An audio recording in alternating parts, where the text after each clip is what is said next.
I'm fucking done for. That's what I thought as the colossus of a demon wetted its blooded red mouth. I saw it charging right for me. That's when it happened. I'm from the small city of Malt, on the border of the King of Yaran. That was where I learned finer became an adventurer. Nearby, there were two labyrinths. This one of them being labyrinth of the reflected moon. On the first few floors, skeletons and goblins are the common mobs that appear and hunted daily. They are weak and can be an easy source of raw materials and magical stones, which can be sold to the guild for precious food.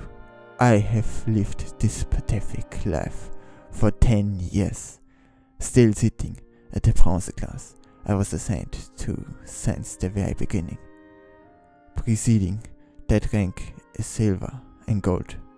I fully understand that I don't have enough talent to get there, but that doesn't mean I should give up. This is enough to live for a few more days. Guess I will return. A dream that hadn't changed since the day I jumped in at 15. One day I shall reach the platinum rank and enter what's said to be the glory of adventures, of which there are few, the legendary Miffle rank. Of course, Shot's titles are only hopes and dreams for me. My situation right now is still grim. With my strength, I am surrounded by 4 or 5 low-class monsters. I have no choice but to run. I only do what I am able to without reaching my limit. Under this principle, I spent the days meticulously training and exploring.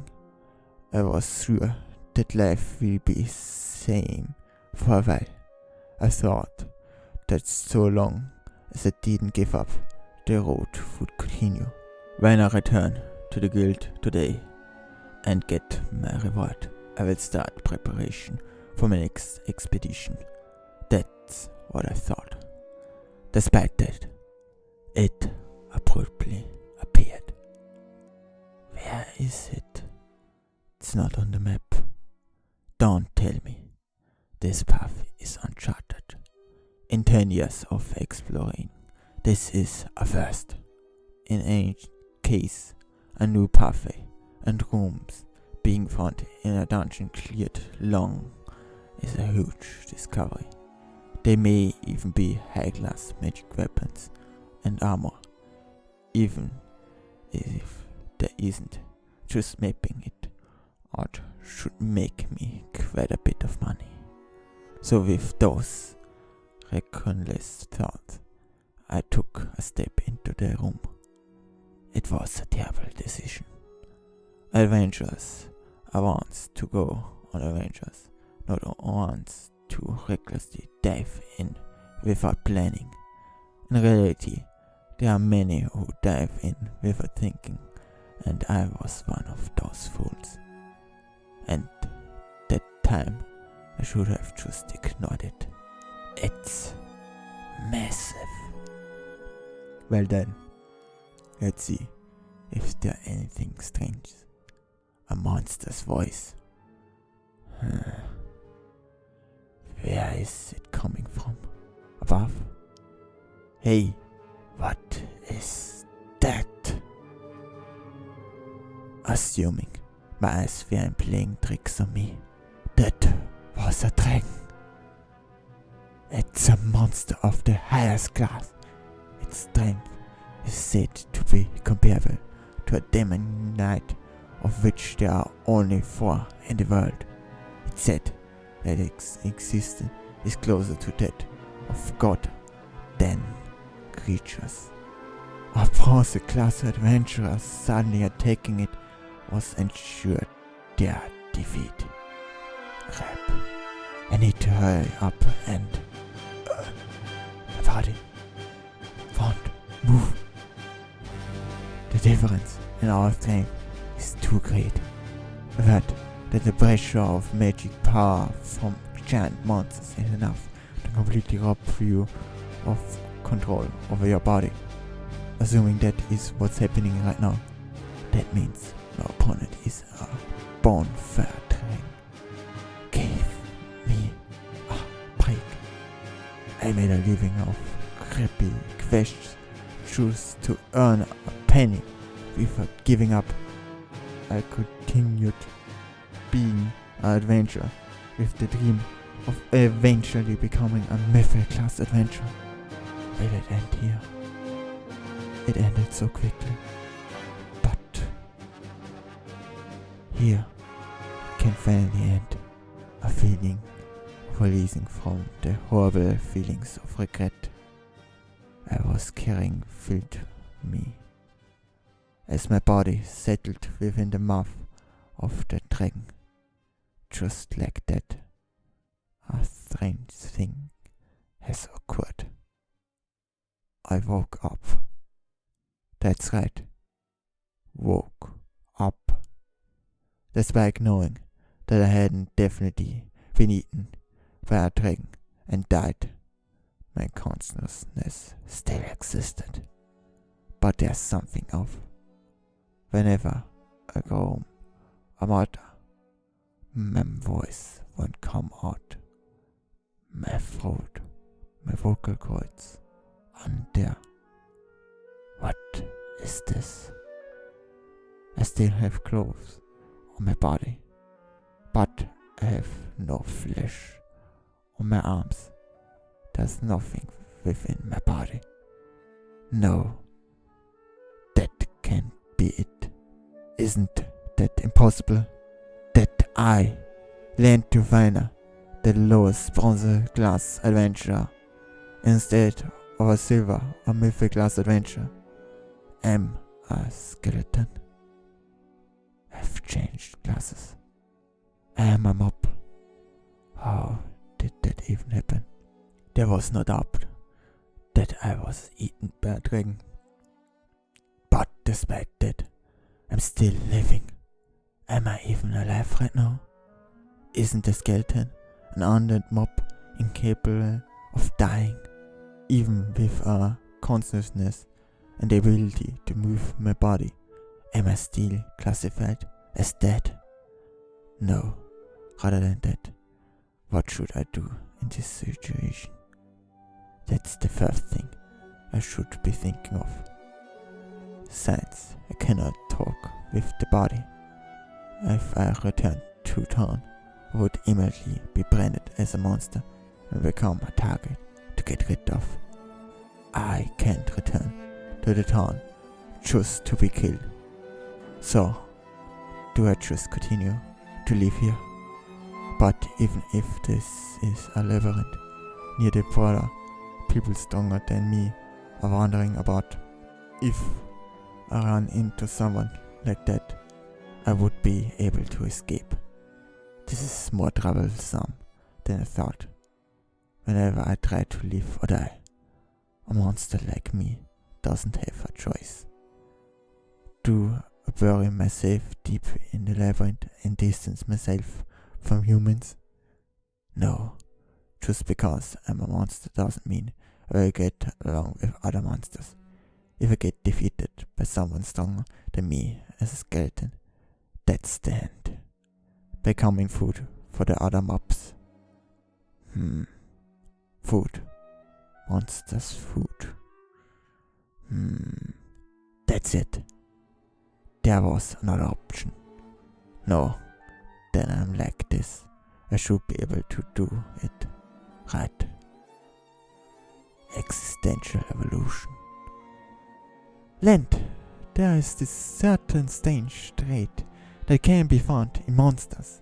They can absorb magic energy from opponents they defeat. That process is called as existential evolution. Existential evolution. Humans can also absorb strength from the monsters they defeat. But there is a natural difference in the absorption rate and quality between humans and monsters. Humans can absorb magical power too, but not all of it is efficiently used. That's why there are those who become strong after an outrageous numbers of years. However, monsters' bodies are strongly influenced by magic. The difference is attributed to the difference in cells with the body and the inherent balance of magic. But basically, the more you fight, the stronger you will get.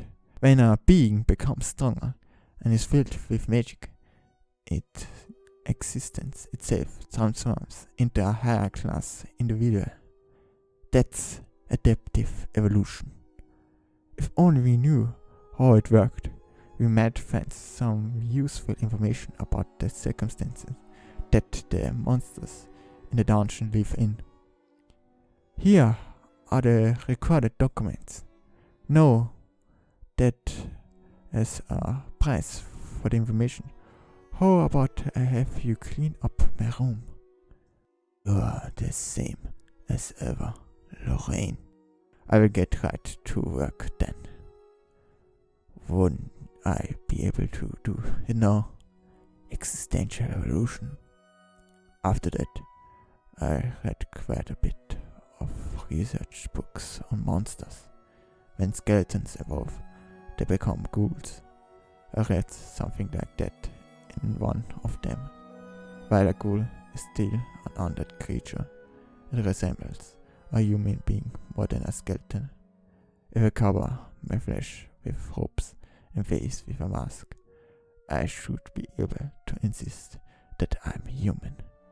With that, I might be able to go back to town and explain that happened to some people I know. Honestly, I don't know if I'm even a monster right now. I know I might be an absurd idea, but it's the only thing I can do right now. I will defeat monsters and aim for existential evolution. And so I leaned out a sad, physical, unable as a skeleton in my mind, and still must resolve clinging to a rope I didn't want. In the labyrinth, I will become a ghoul. To be continued. Chapter 2. Lento Fire of unsere level adventure was eaten by a dragon that suddenly appeared.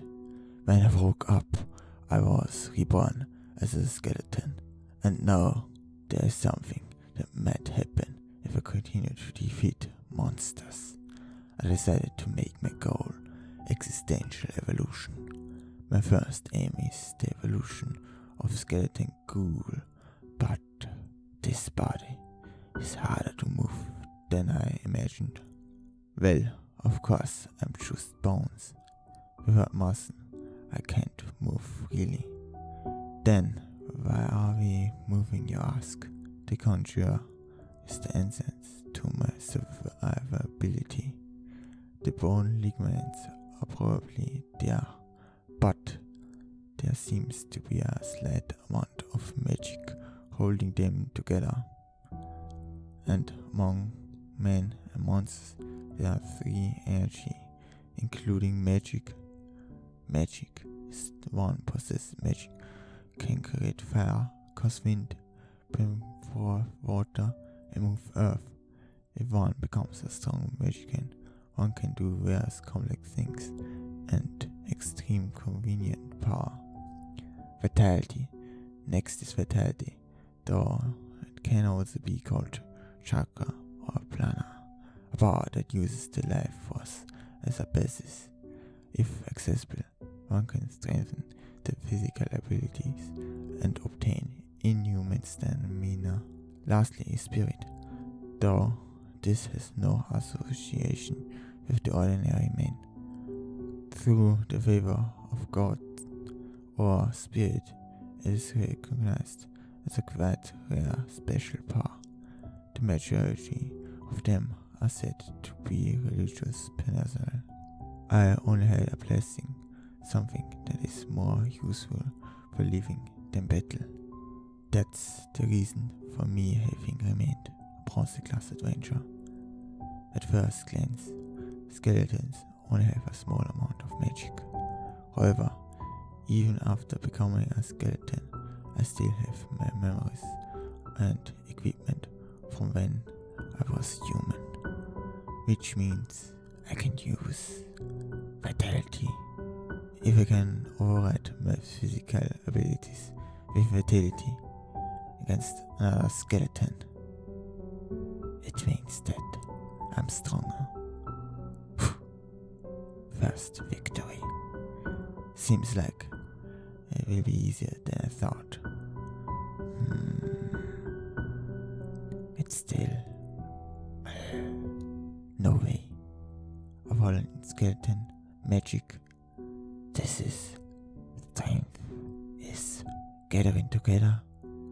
This is completely different absorption efficiency from when I was a human.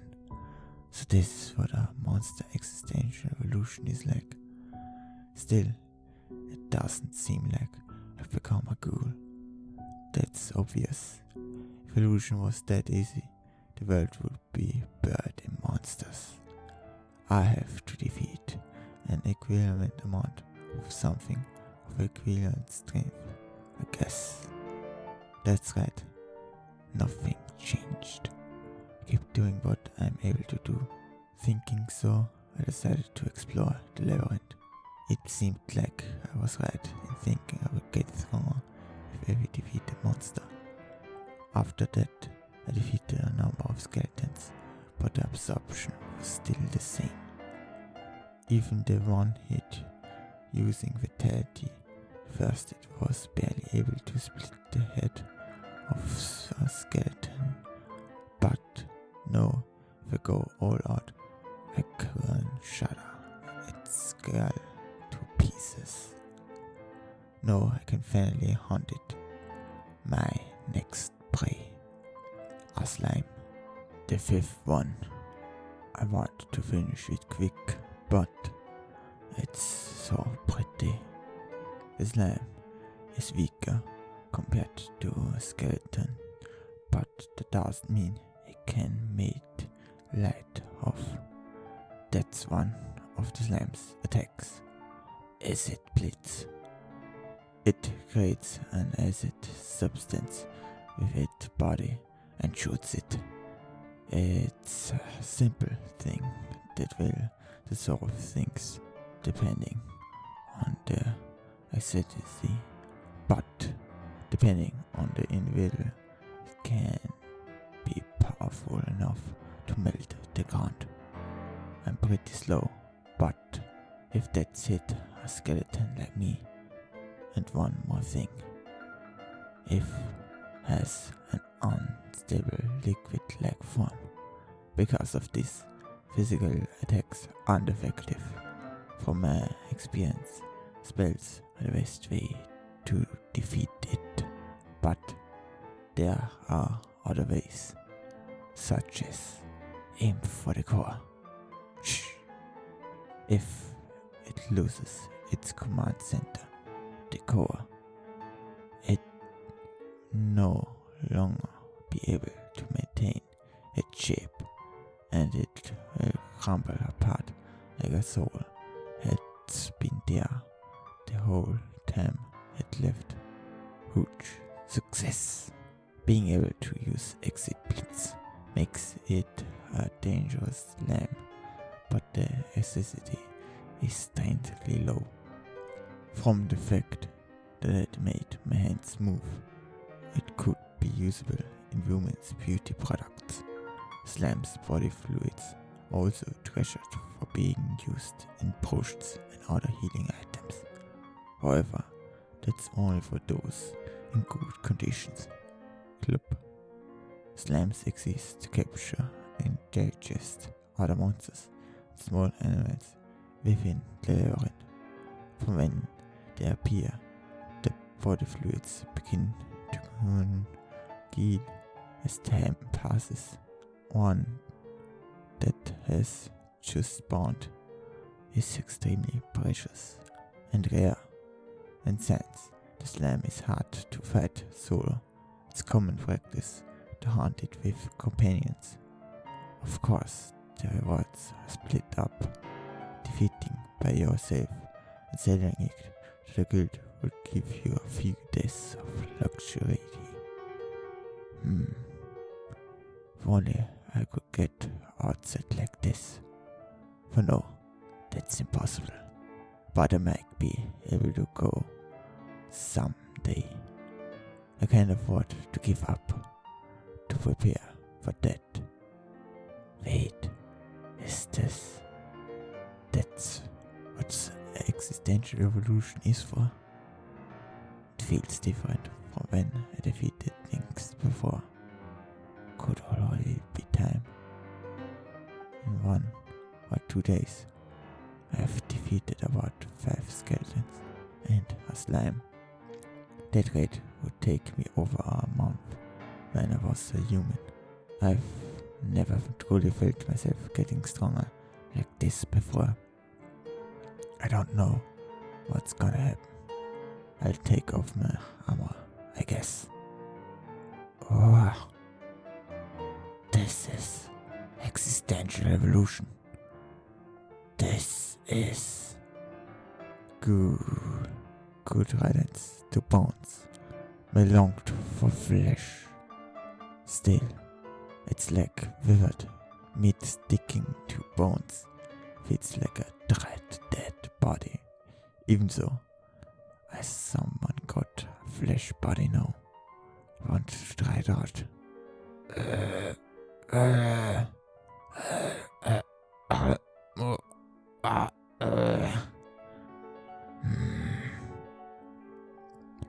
I can kinda speak, but I wouldn't call it fluent.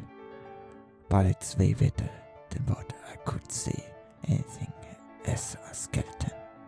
Maybe if a person comes into the labyrinth, we can come to an understanding. That sound, metal slashing sound. There's no mistake. Just fighting with a sword.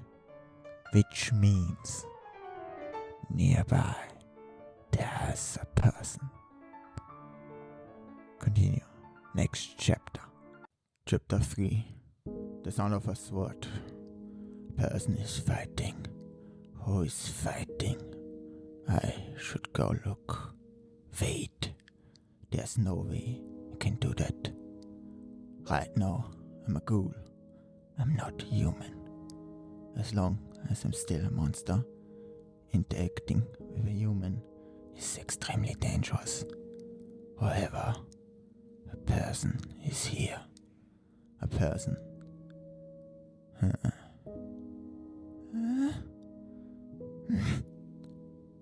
Yeah.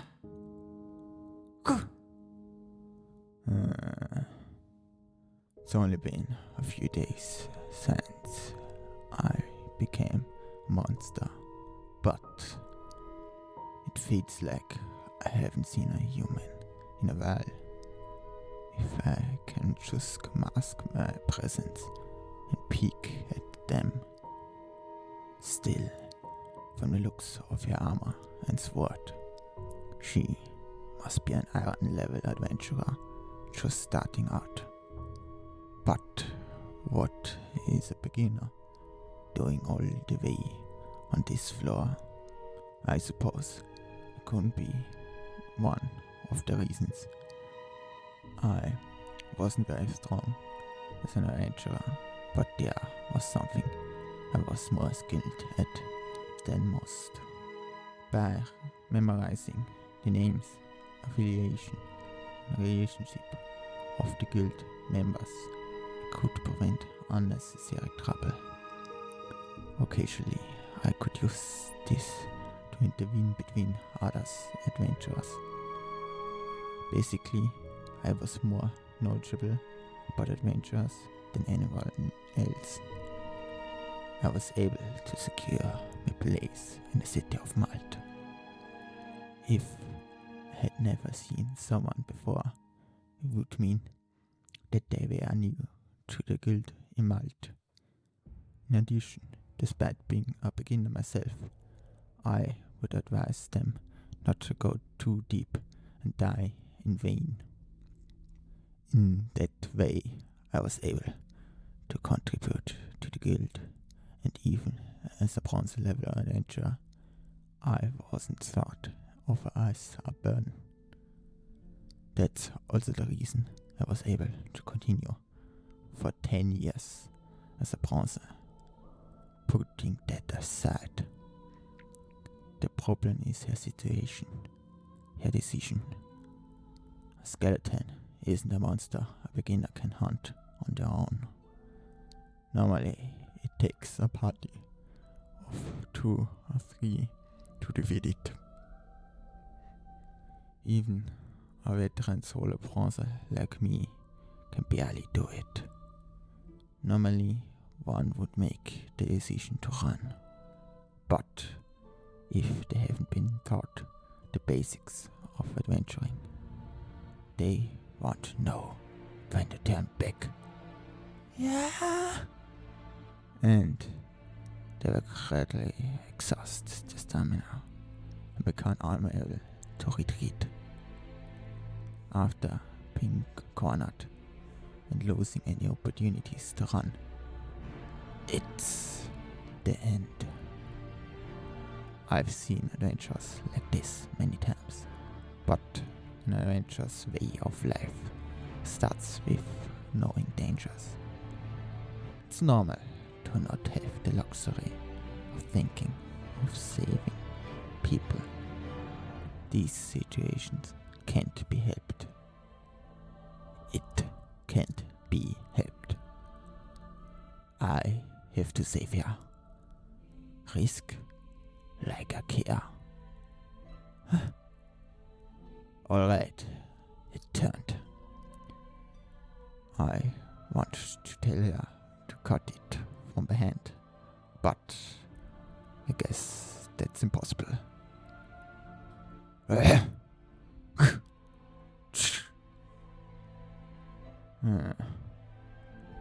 Amazing! A skeleton instantly. I'm surprised by myself.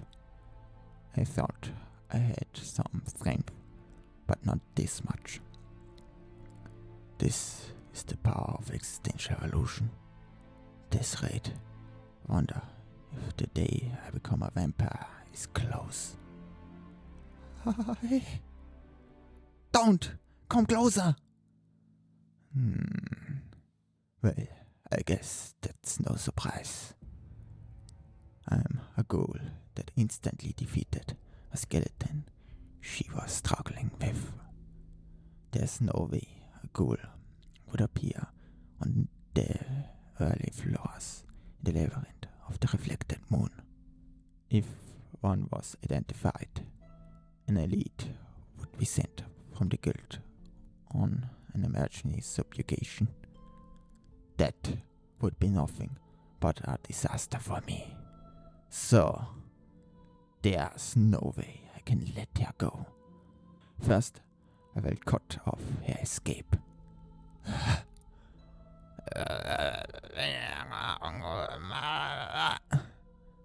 And immediately.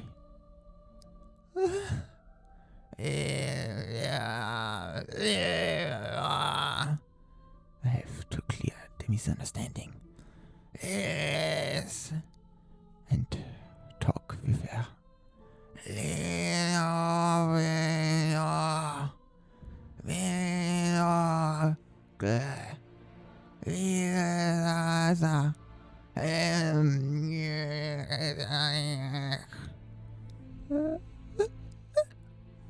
It's saying something. Yeah. Anger.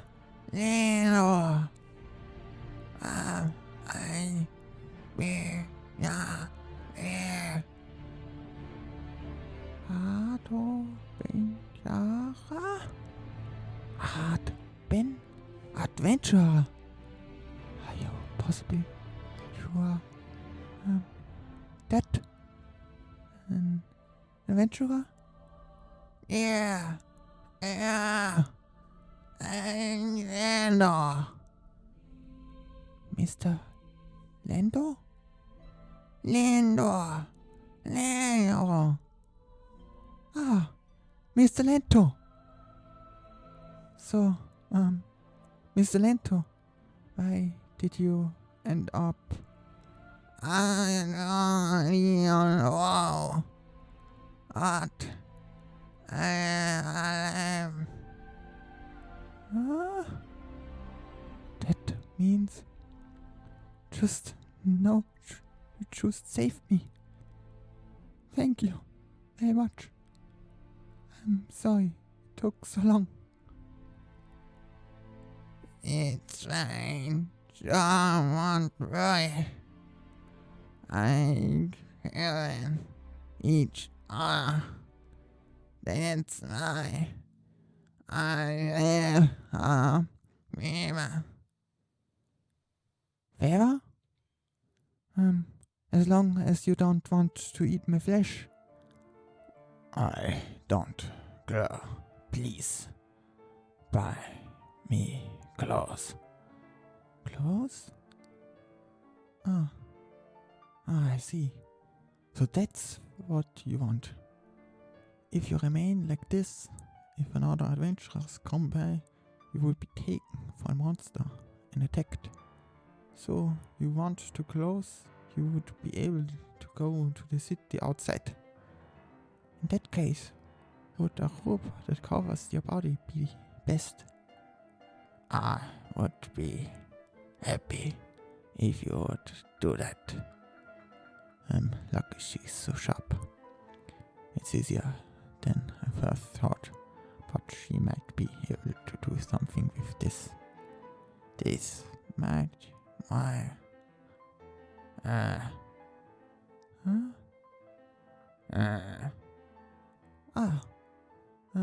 no, I wasn't on guard. I'm just still a little scared. You don't seem like a bad monster.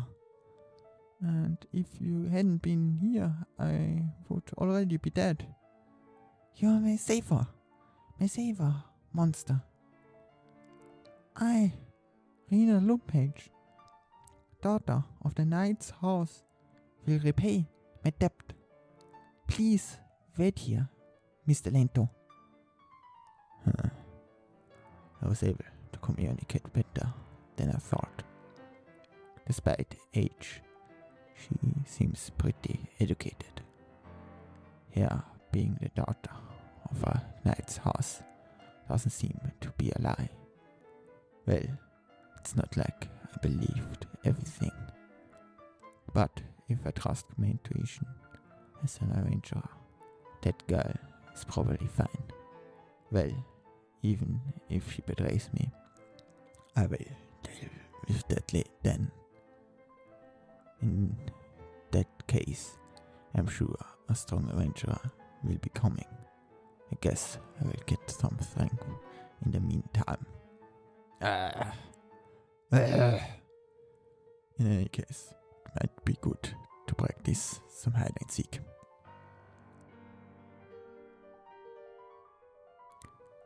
Euren Kindern City of Mud Guild.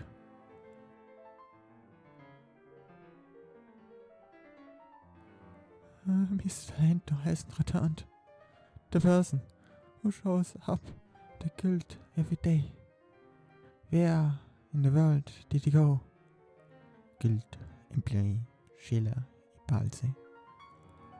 I thought he would be back soon after he left, just like always. But now that I think about it, he can easily count the days he hasn't been to the guild. He always enters the labyrinth at the same time every day, and he would always return to the guild at the same time, resupply and report the completion of requests. Then he would start his own studying. That's his routine. That's his day to day. Even though I've known Mr. Lento for over 5 years now. I remember hating it when I first became his advisor. It's not that I hated him. Giving guidance to those without ability is part of our job. It wouldn't be strange to be thinking about retirement if you're only bronze level after 5 years.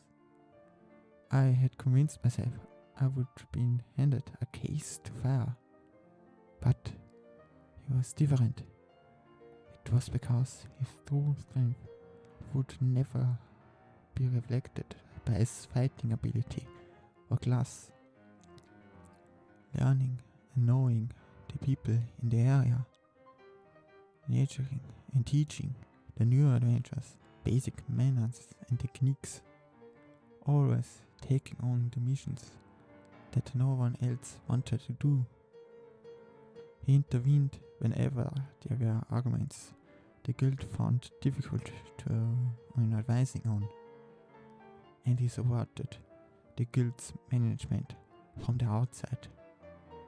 The result were things like lower death rate among rangers, stabilized public order, and the revitalization of the city. This city guild produced many accomplishments that would have been impossible without him. The number of rangers and employees that learned from him is not small. Even though most of the top brass in the city are receiving guidance from Mr. Lento, he was never rewarded for what he did, which was surprising. But he always did everything like he enjoyed it and never gave up his dream of becoming a middle-class adventurer. I can't believe I'm worried over him not returning. Mr. Lento, please be safe. Excuse me? Excuse me? I'm sorry I spaced out. If I'm correct, you are Bingina. Yes, I'm Rena Lupek.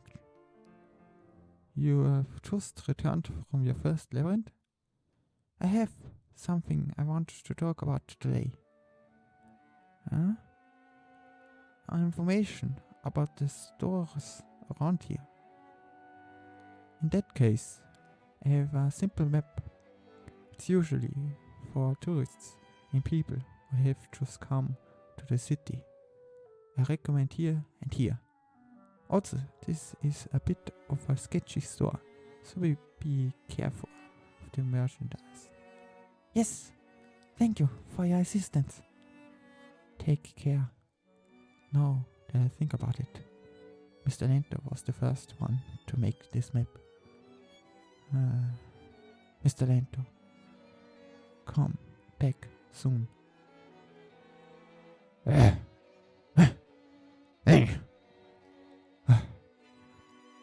I don't remember how many I have defeated anymore. Before, I was a skeleton that might die trying to take a single enemy down. But even against multiple opponents, one big slash puts them in two. It's not like my ability with a sword has increased or anything though. The power in my body, in addition to simple body strength, the amount of magic, vitality and spirit is continuously increasing. The body that was heavy before is now moving perfectly to my will.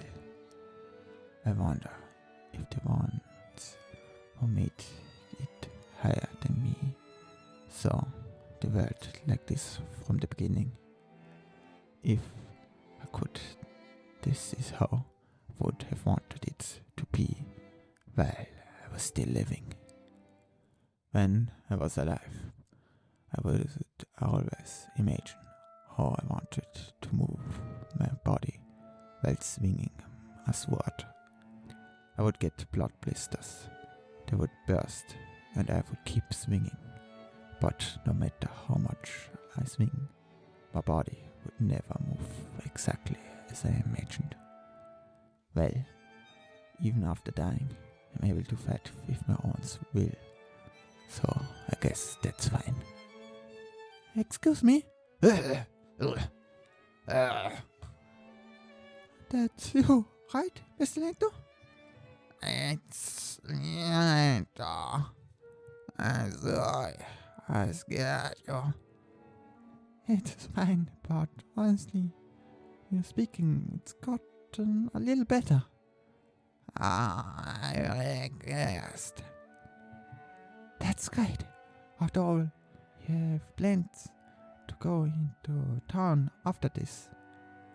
Oh, that's right. Here are the things you ordered and your change. Is this I can't over my whole body?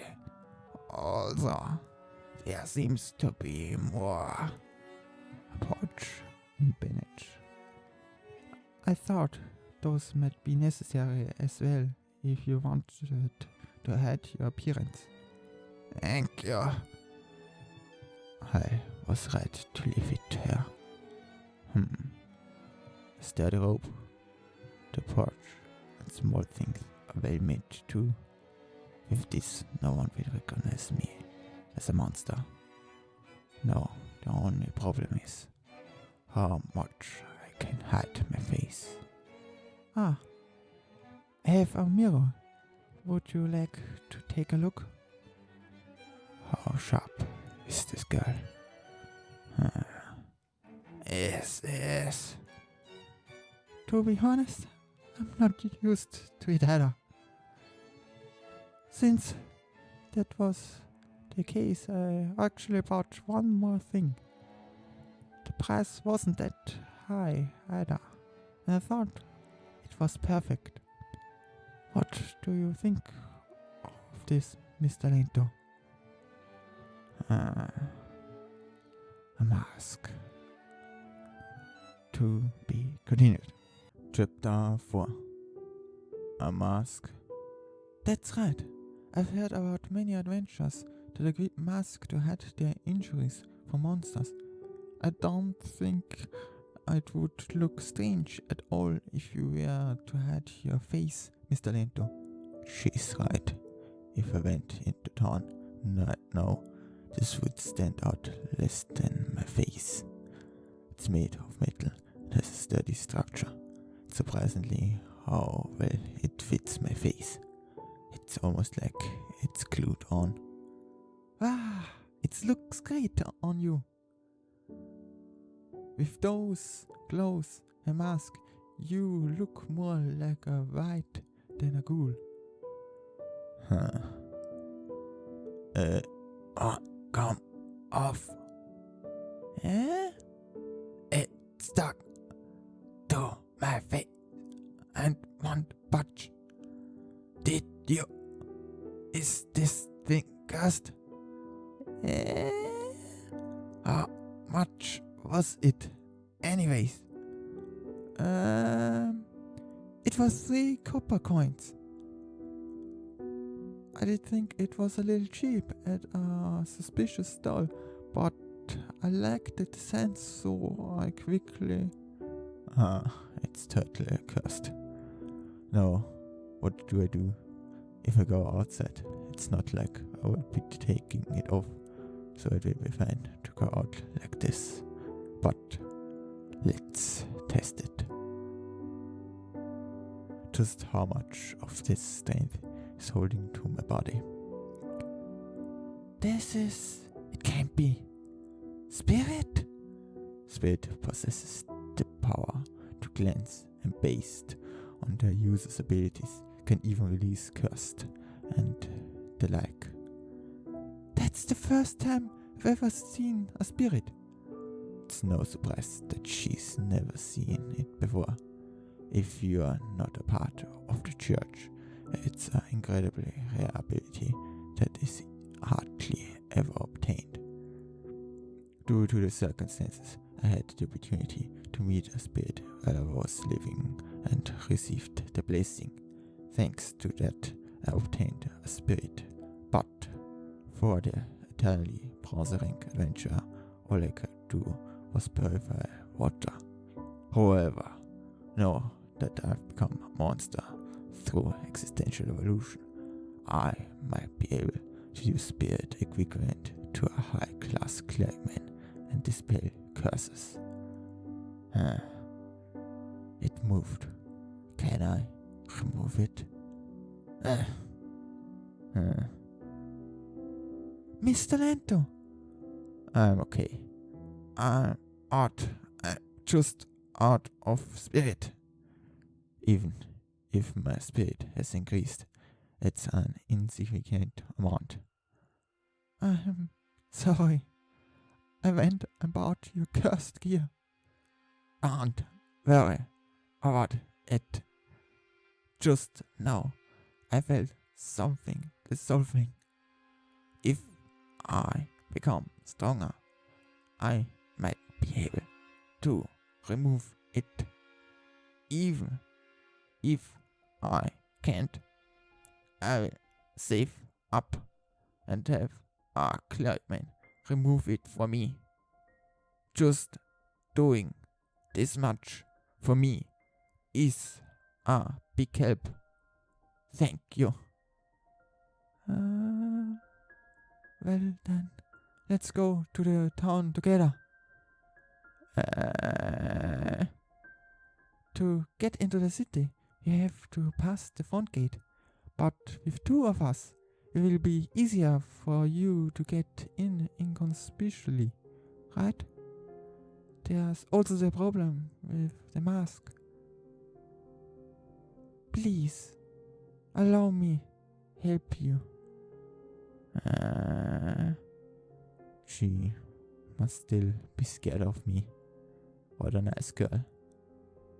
I understand. All the reason more too quickly.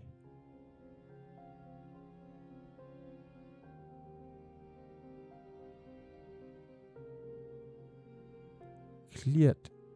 Next. Let's go, Mr. Lento. Yeah. A girl and a boy. Let us see your identification cards. Rena Lumpage, Lento Finer. Both are official adventures. There shouldn't be any issues.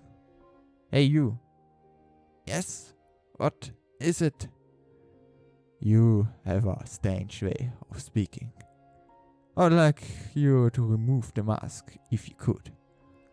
I'm so sorry. It seems that this person's mask is cursed.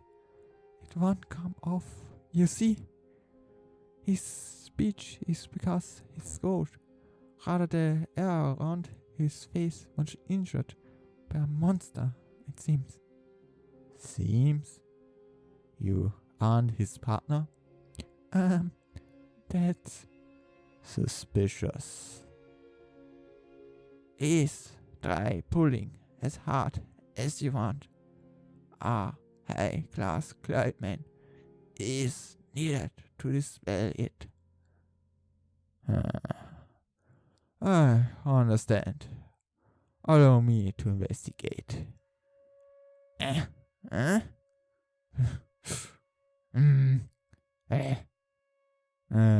No good. It won't budge. Only a high-class clergyman can dispel it, so it will cost quite a bit, I guess. I see. Understood. Clear. Yeah, we did it. We're here. We're here. I returned to the town. It's only been a few days, but it's been so long, it feels like an eternity to me. There's been so many times when I thought that I wouldn't be able to return, but right now, I'm here. I can't thank this girl enough. Isn't this great, Mr. Lento? It's thanks to you, Rena, that I could come this far. No, it was nothing. However, this is where we part. I can't cause you any more trouble. Mr. Lento, don't think of anything you've done as troublesome. That's why neither of us will know when we part. I can feel the sand of an adventure in her actions and convictions. I'm sure she has a bright future. I can't let myself something between a human and monster that she met by chance. Mr. Lento, destroy that. Rena, I definitely return this debt when I get closer to being human. I will come meet you. Wait, Mr. Lento, I'm the one who hasn't repaid my debt. No. That might be a little forceful, but the only thing I can do now is to not cause any trouble. It's for Rena's sake, that's what I believe. When the time comes, I will apologize again. That being said, while I don't want to cause trouble for anyone, it's still a fact that I need a human helper. But not someone poor like Rena. Someone with more of a shady side. And it will be best if they could keep secrets. There also have to be someone that would be able to gain something from me. It would be better if there were somewhat aloof. Basically, a strange person. But while being strange, someone I can trust. Someone who wouldn't be surprised by my appearance. Right. Either her or... It's open, Lento. Enter.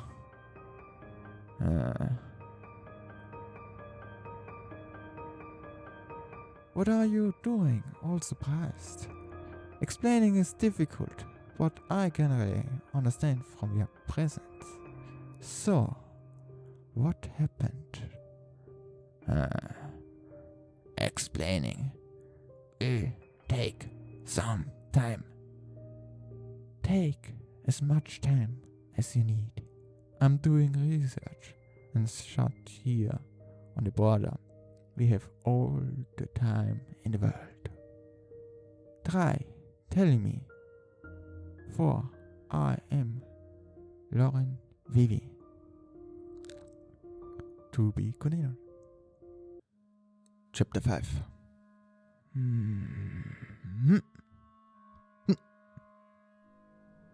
Alright.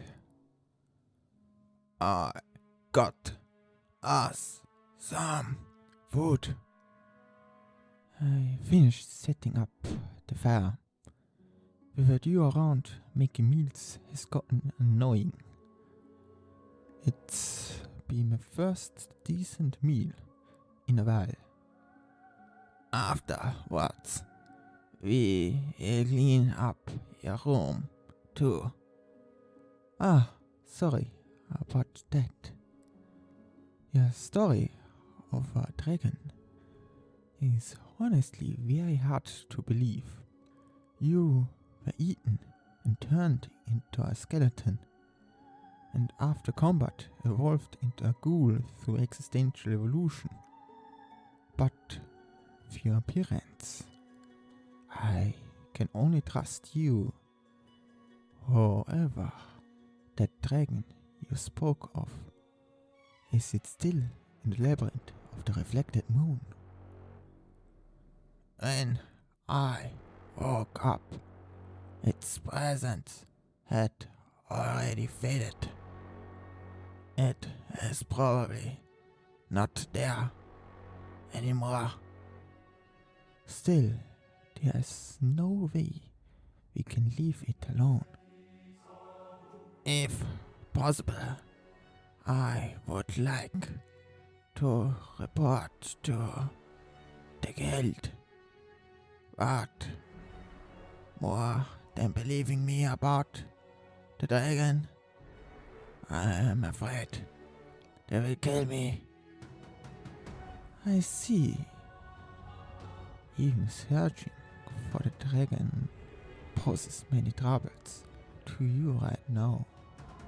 Preparation, exploration, time, a place to secure all that without people knowing.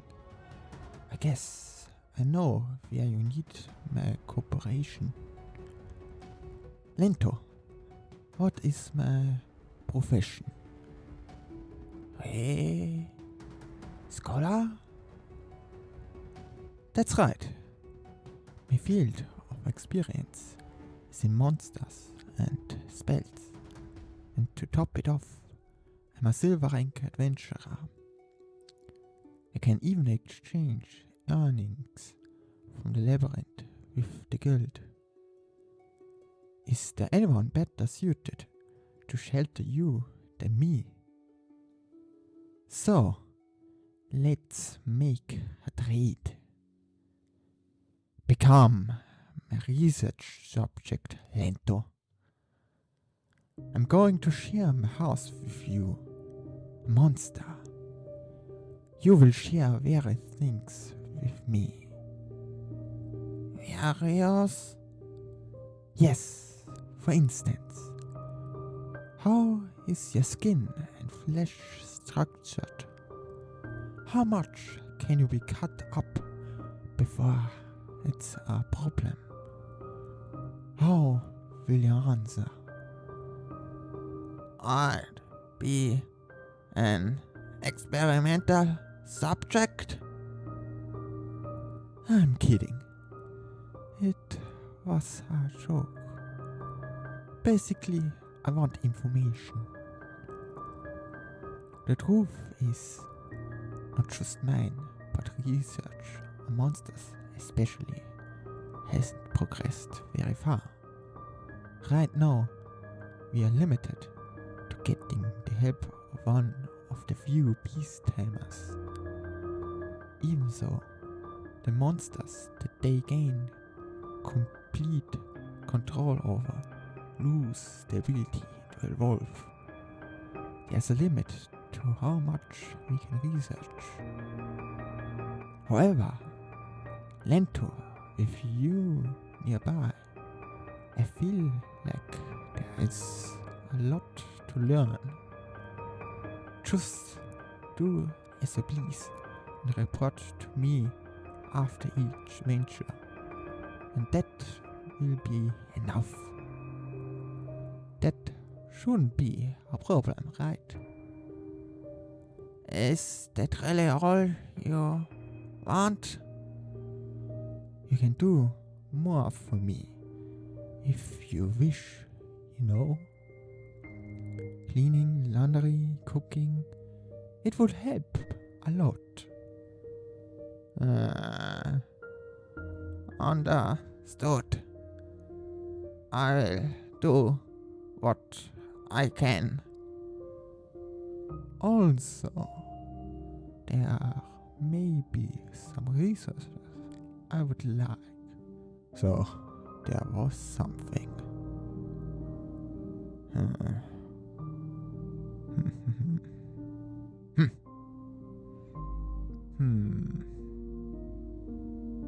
It has deteriorated a lot.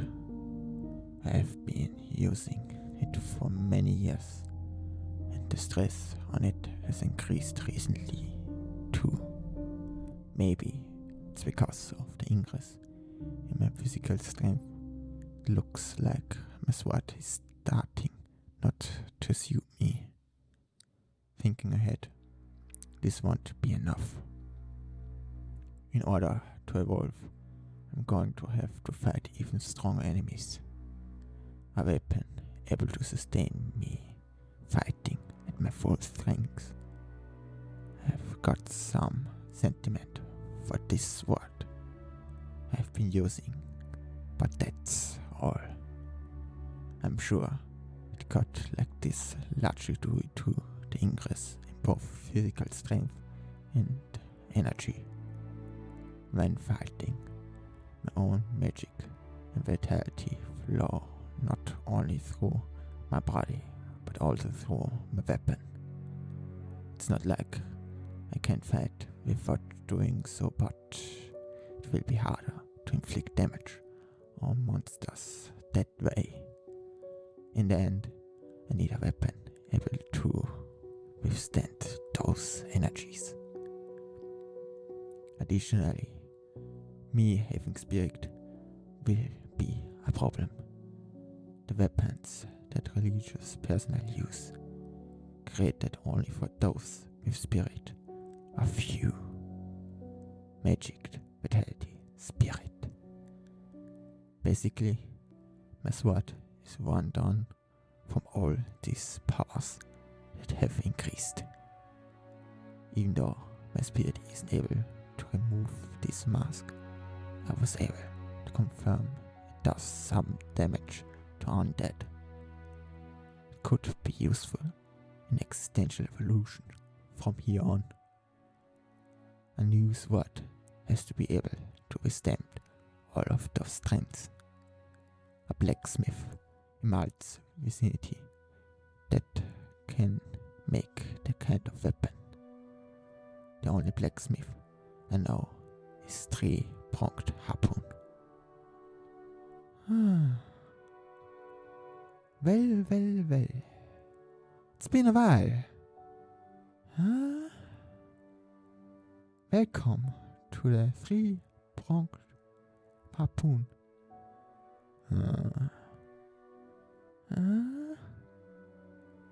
Sorry for my suspicious appearance. No. You have the same feeling as an acquaintance of mine. That's all. I see. My name is Luca. May I ask what it is you have come for today? Please look at this sword. Understood. Let's take a look. Looks like buying a new one is your only choice. I can see it's been carefully taken care of, but this is the limit of its abilities. Do you have anything in mind? I can use vitality, magic, and even spirit. I would like something that can withstand them all. How rare. You're the second full user we ever had here. In the case of irregular disorders, it will cost both time and money. Right now, this is all I have. If it's not enough, I will bring more after. This will be more than enough for the cost. However, Master, please sit with Clove, the store manager, and Smith. Clove is very enthusiastic, so I'm sure he will call you many times while he's making it.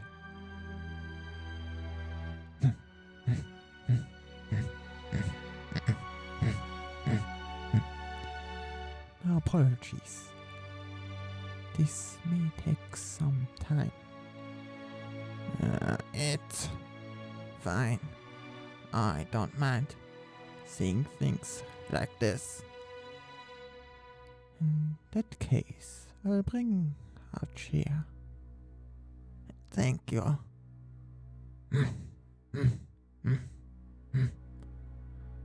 Sorry for making you wait. No, I don't mind. It was interesting. Oh, I thought. It was strange that Luca would bring someone all the way to the smith's hut. I yet you would be able to make me a sword. Order made? There should be plenty of swords laid out in the front. I see you are a full user. That would be rare. Still, don't you have one or two blacksmiths you know?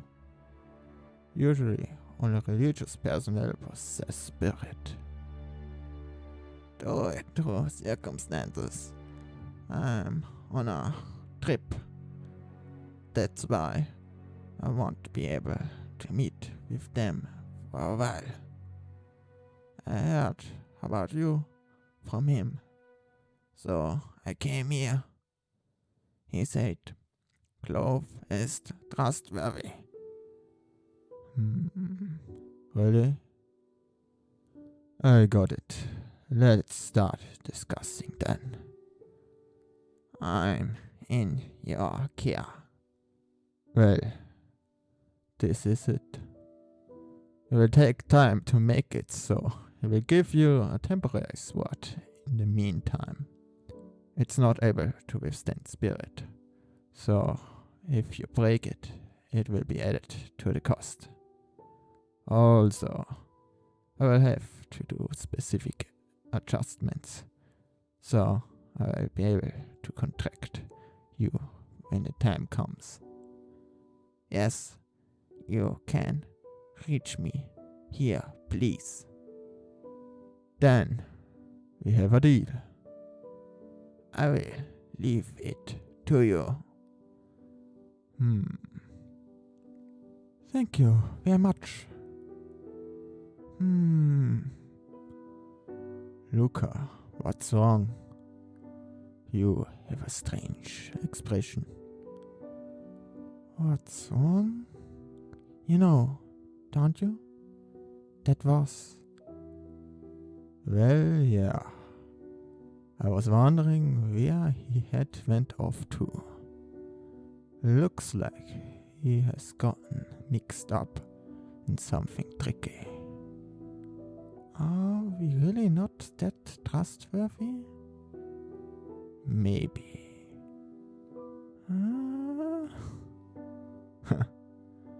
I'm joking. I'm sure he just didn't want to cause us trouble. That's why he pretended to be someone else and came here. That's the kind of person he's. Even so, it's pretty obvious. This address even. You are right. This place, this is Lorraine's house. At the very least, coming here and asking for a weapon shows how much he trusts us, right? Right. You are right. Since becoming like this, I've started to think, what exactly are monsters? Have the mind of a human and the body of a monster, so which one am I? The difference between monsters and human, is it really only their appearance? Wanna answer was people's connections. When you're an adventurer, these predicaments are common.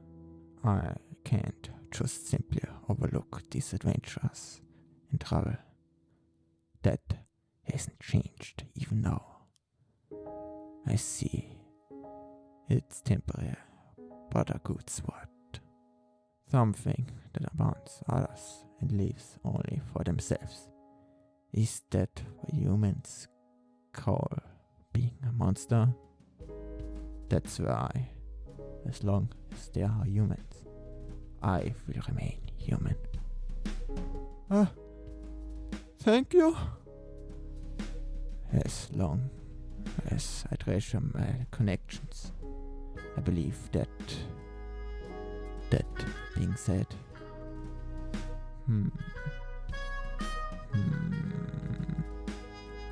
what do I make of this?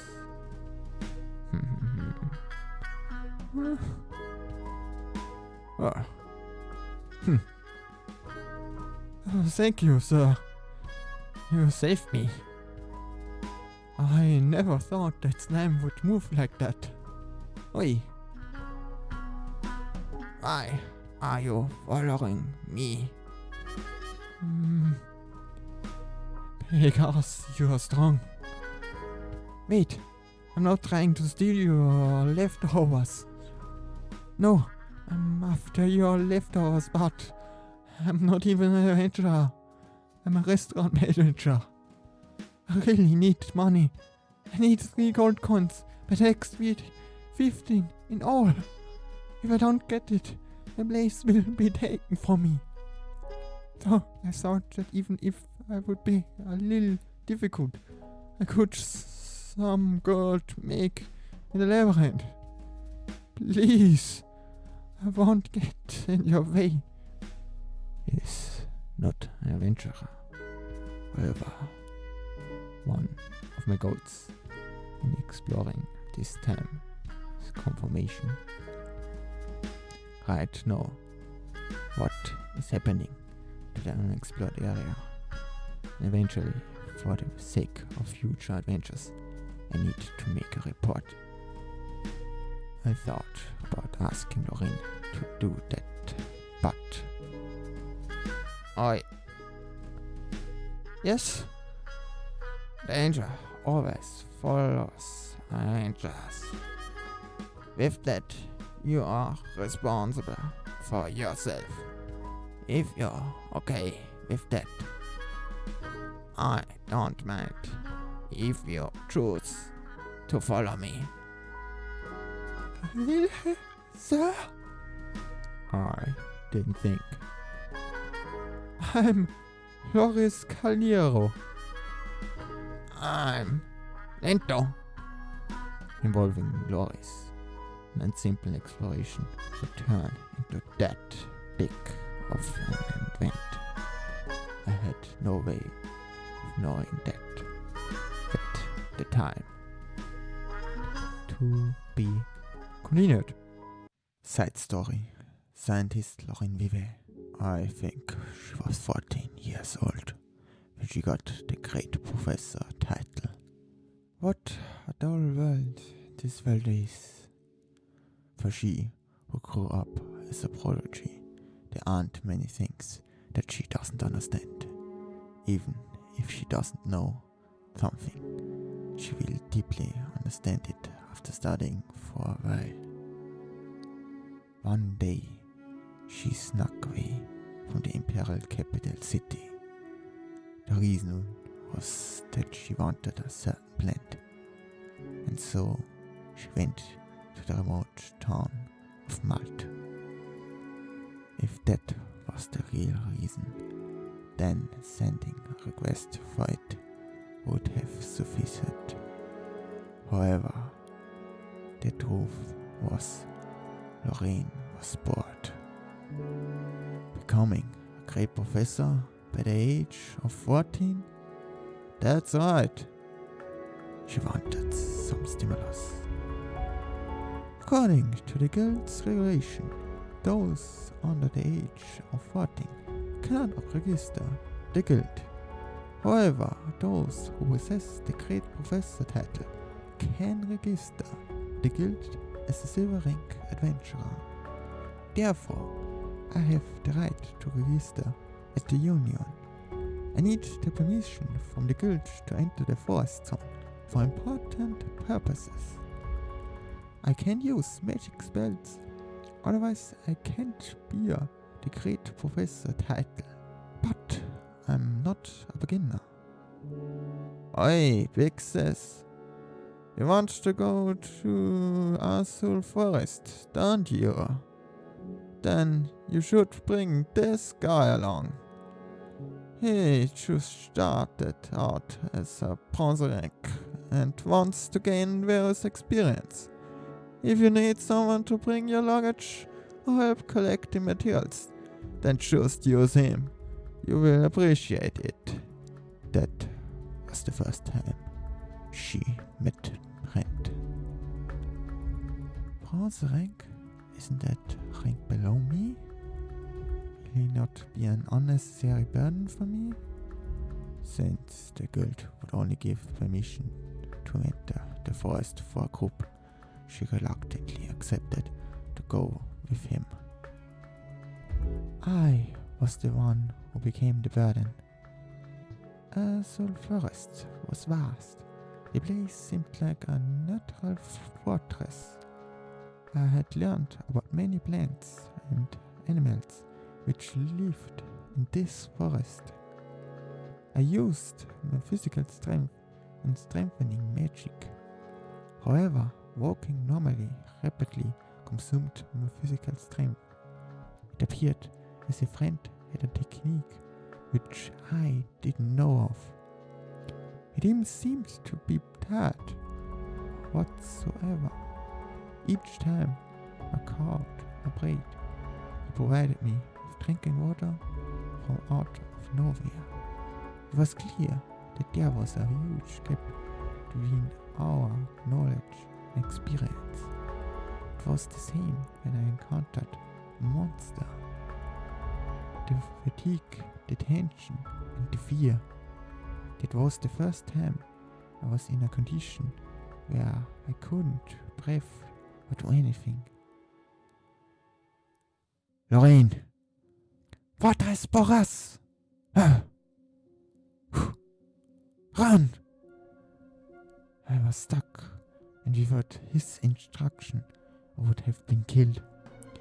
Since then, I learned about various things from it.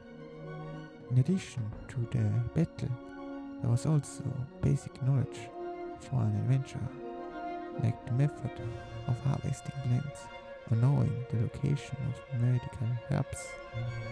I absorbed information like how dry soil absorbs the rain. Then I began to notice it. Had the world always been this huge?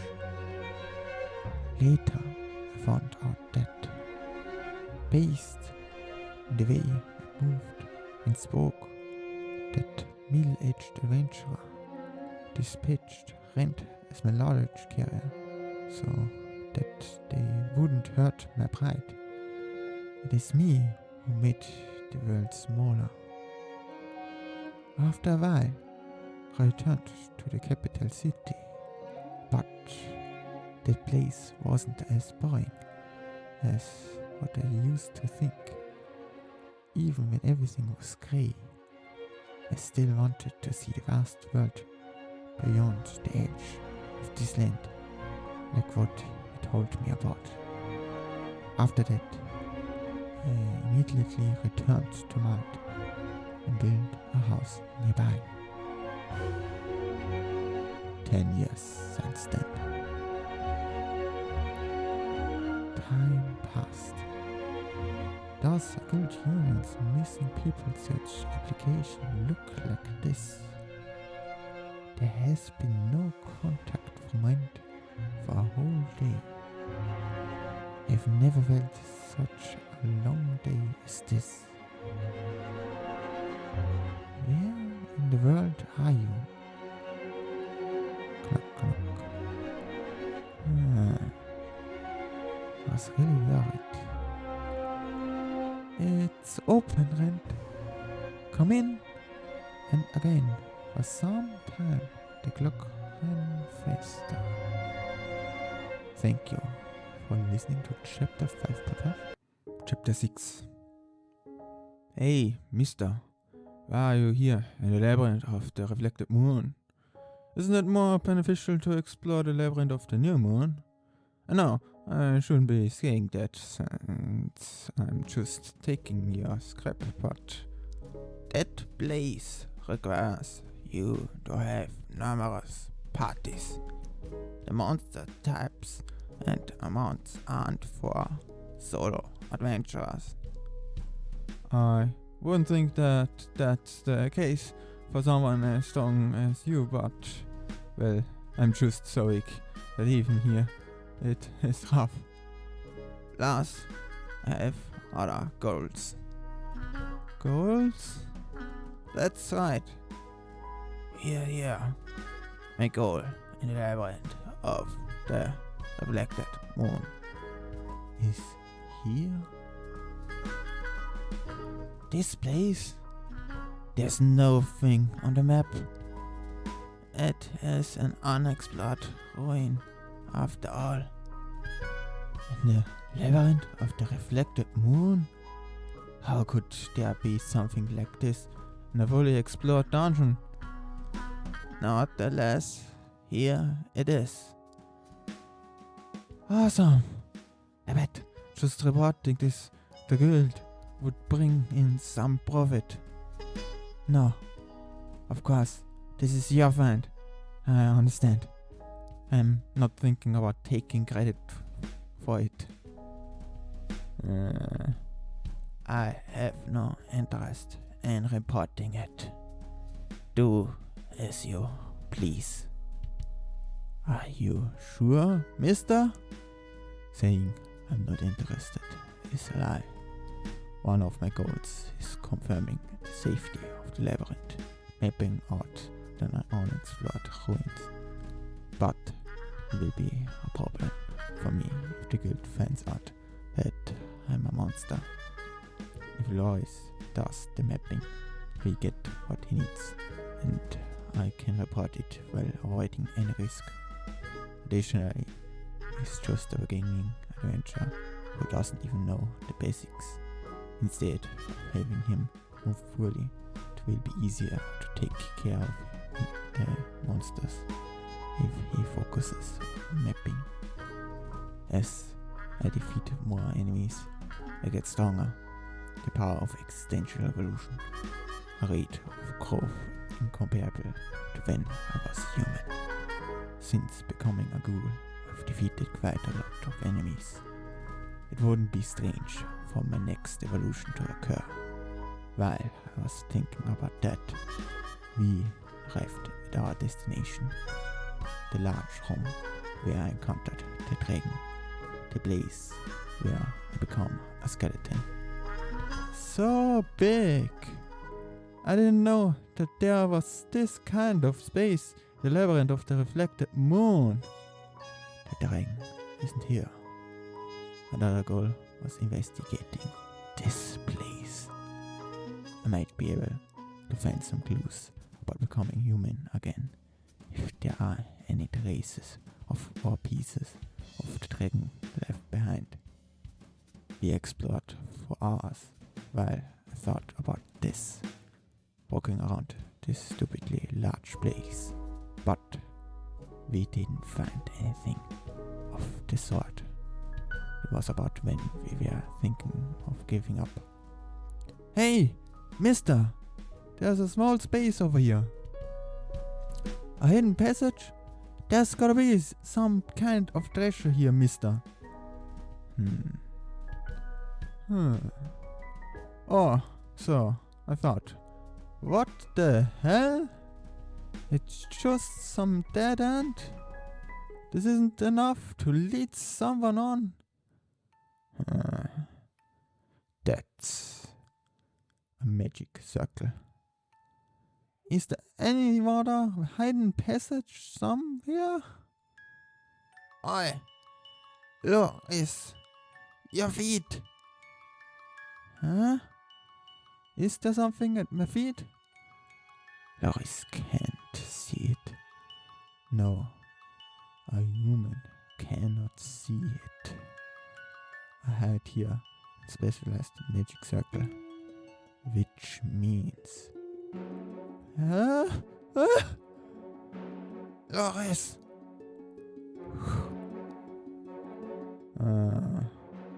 So, it was some kind of teleport circle.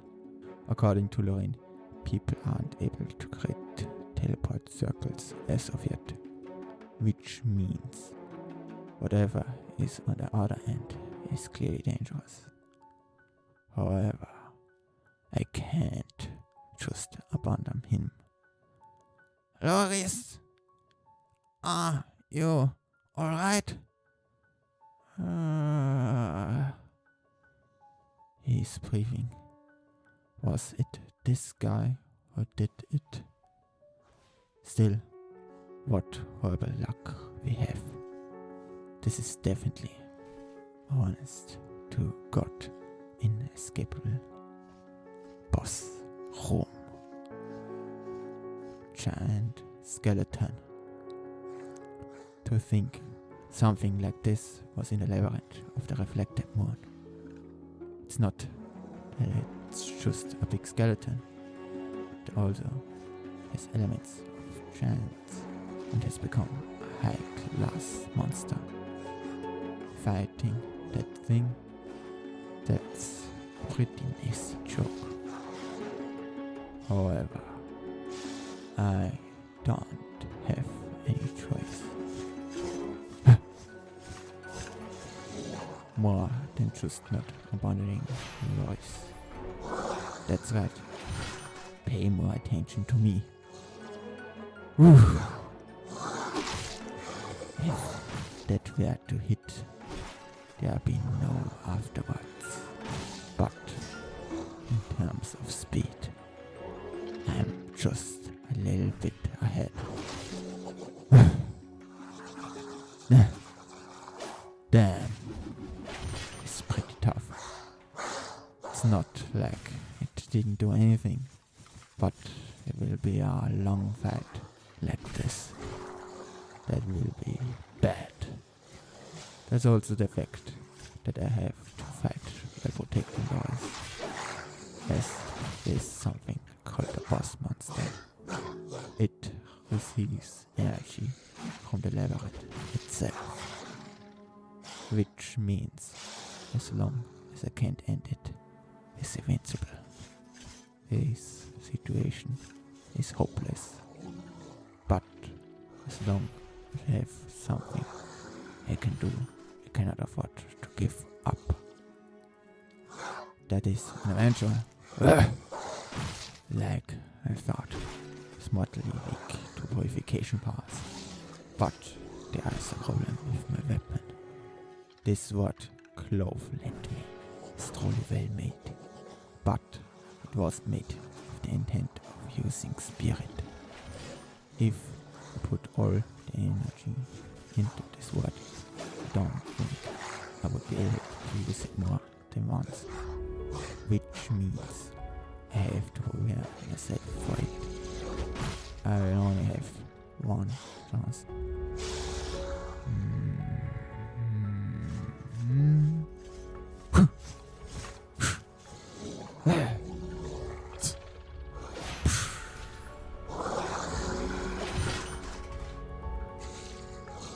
This is the end.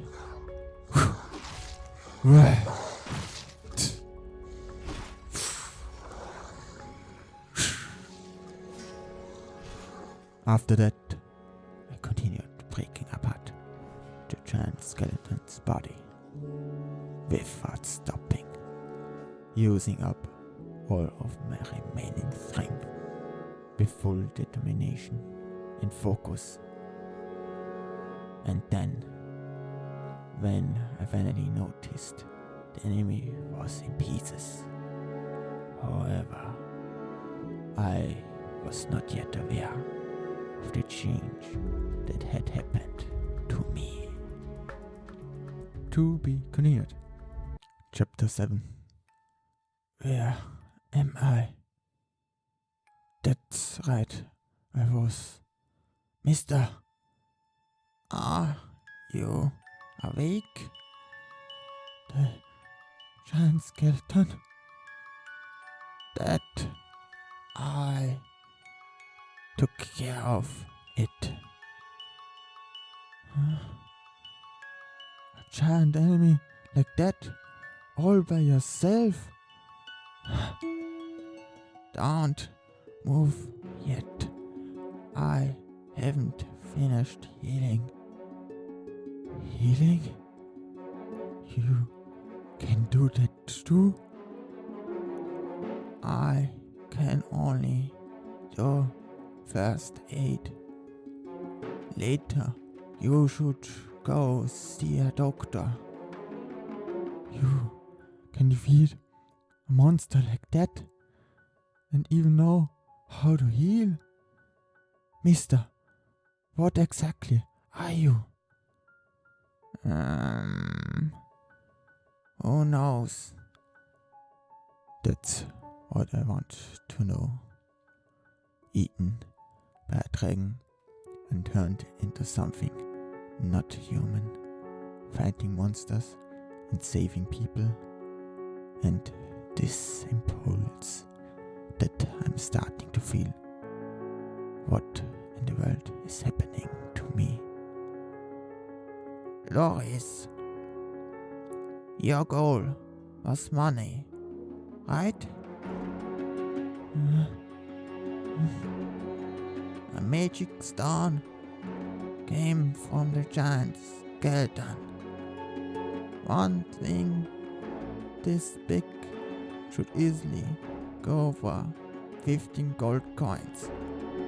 If you want it, it's yours. Of course, not for free.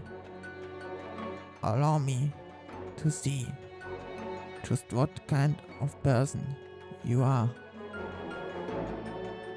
Yeah, you're okay.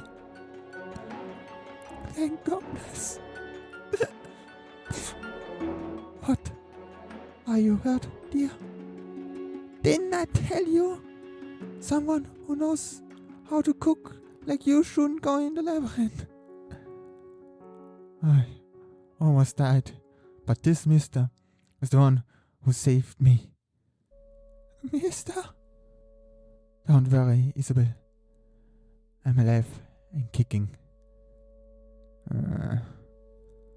To think there's a shop in LA like this. Even the residents in Malt don't notice it much. But I was too confident, thinking I would make up for it with my amazing cooking or something. I wasn't thinking about anything else. Thanks to that, we racked up a huge debt, and this is where we are. The store is being taken, and we have been driven so far as to go into the labyrinth. I regretted making my wife this sad. I don't even try to do something like this again. Really? Then use this magic stone to buy your shop back. That much money? We can't just take that from someone we don't know. Of course, there are conditions.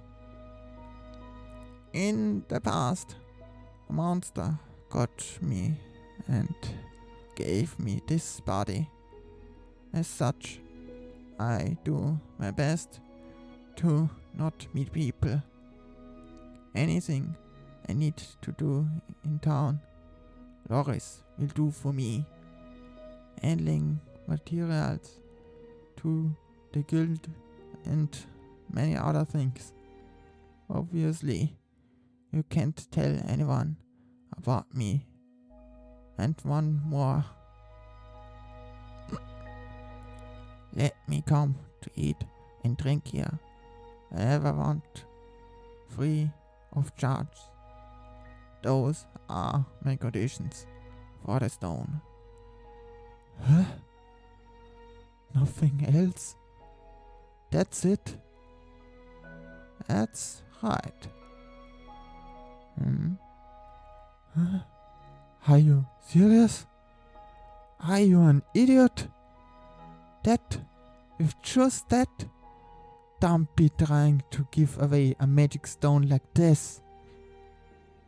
No deal then? Of course we have a deal. Eat as much as you want. If you said to, I was prepared to things so much worse. I will do my best not to ruin the shop this time. Thank you, mister. Thank you very much. And thus I left the store. Loris and his wife waved me goodbye. I'm sure with this I will be able to work as an adventurer without any worries in town. Having people to rely on other than Lorraine is a big enough reward by itself.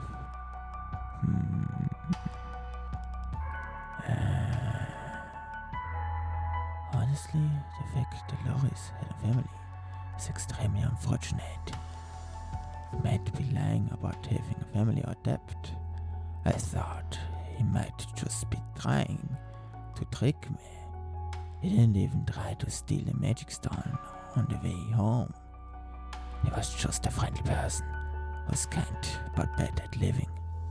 Human scum. That would have been much more convenient. That way, I would be able to eat a human without feeling any guilt. Wait, what am I thinking? I'm a human. Eat a human? But aren't you a monster right now? I felt some strange instincts defeating that giant skeleton. Loris and Isabel both looked so tasty. I should have just eaten them. This impulse can't hold head back. No, good. I have to do something about this. Eat. I talked to Lorraine about it. She might be able to come up with something. Yeah, let's go to Lorraine. Eat. Lorraine. Eat. Eat, Lorraine. Lorraine. Lorraine.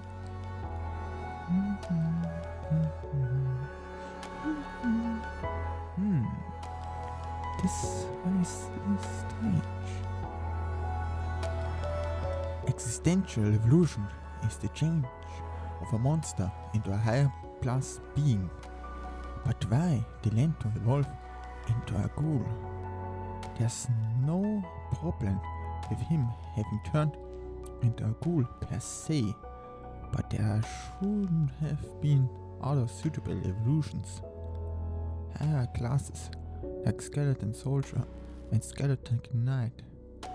There's no need for the next evolution from a skeleton to be a ghoul. Even if it was adaptation to his surroundings, it still doesn't feel appropriate. Why a ghoul? And what will he become after that? Even if there aren't that many books on existential evolution, there are too many things that are unknown. Is that Lento? It is open. Come in. You were out pretty late today. By the way, about going to check about the labyrinth of the reflected moon? Well, did you manage to get anything? Huh? Lento? What in the world? Are you drunk? No, an undead shouldn't be able to get drunk. But is this some kind of joke? Even so, this is a little too... Huh? Lorraine, I want you. Lento? I want Lorraine. You want you. Your flesh.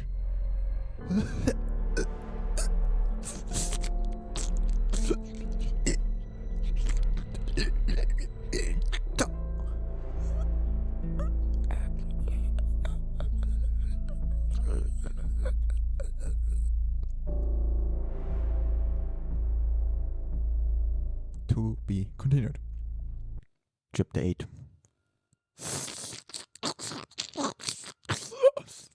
Blood, blood, blood. So good to think the world had something like this in comparison to that 20-year-old wine I drank so long ago. The wine tasted like muddy water, filling my mouth to the brim. It's satisfying my throat, which has been so dry, so sweet. Oh, Lorraine, I have to hurry and stop. She looks so pained.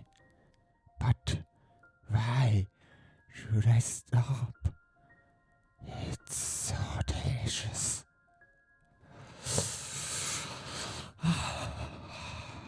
More. I want to drink more. I want to eat. I want to devour flesh. No, I can't hold back the impulse. At this rate, Lorraine.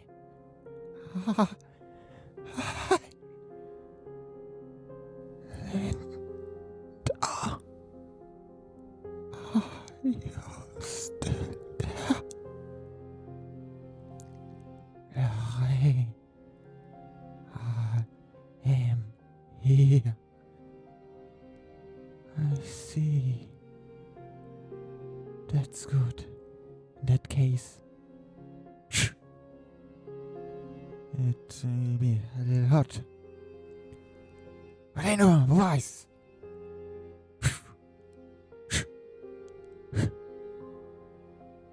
Sorry, Lento. I couldn't only reduce my magic this far. I didn't have room to restrain myself. I will hear your apology when you wake up. Right now, sleep. Goodness. I have to put out the fire in the room too. Such a pain. Really don't have to remember this, but if you're going to assault me, at least do it sober. I don't mind to be eaten at any time.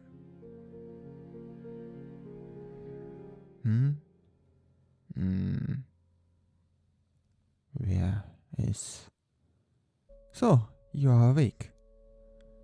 My house, Lento. What did I... Seems like you want to be assaulting me again. Rest for a while. If you feel anything in your heart or body, tell me. Seems like this is just the beginning, so there might be something more. Your shoulder. Did I do that? It's nothing much. What did I? Don't worry about it. I will just make a potion at some point. Besides that, I would like to quickly gather my thoughts on the matter together. A potion might still leave a scar. Let me heal you.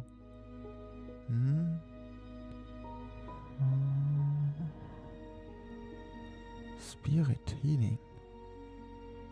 It's my first time, but it feels good. It's not bad. I'm truly sorry. There's nothing to worry about. I intend to remember this as an accident. We have been together a long time. I'd rather have you not acting awkward around me. What about you then? Are you alright? It was rather quick, so I couldn't restrain myself. I'm fine. Thank you, Lorraine. I see. It's done. It healed cleaner than I thought it would. With this, I cannot really say I've been damaged. That's right. I would be ashamed to leave a scar on a girl's skin. That's why I thought using spirit healing would be better. What's wrong? No, it's nothing. No then. So much happened that I forgot to mention. Lento, are you aware of the change occurring in your body? I thought about it while changing your wet clothes. Isn't it already happening? Existential evolution. I have skin now. There are still places that itch through. We can probably assume those are large old wounds. I cannot know for sure without seeing your whole body, though. Your vocal cords has developed quite well now. Now that you mention it, it's a lot easier to talk. Your mouth still really can't be called human. When you were healing my shoulder, you told me about the giant skeleton. My guess is that you got the required amount of magic in order to evolve. But you were still a ghoul immediately after I put you to sleep. So that means these changes took place in these few hours. In those few hours, you fulfilled some kind of condition in order to evolve. To think of something special that you have done in these few hours. You ate my flesh. Flesh? A long time ago, there was a certain killing quest that I accepted. You resemble that monster. If my guess is correct, right now you are in the family of the vampire, a zombie, even lower than a lesser vampire, a monster that creates bonds through blood. You're being forced to increase your family by using your own blood. Being forced? There are very few reported cases since. If a human gets turned into a retainer by a vampire, they become zombies. Unlike vampires and less vampires that appear alone, there are rare existence. But why a zombie? Most likely the amount of blood. Depending on how much blood the person receives, the resulting density and magic are different. That difference in person and amount of magic is being used as the difference between classes in the family. Your case is a bit special. I think a certain question about existential evolution has been added to the mix by using my human blood as an intermediary. Certain question?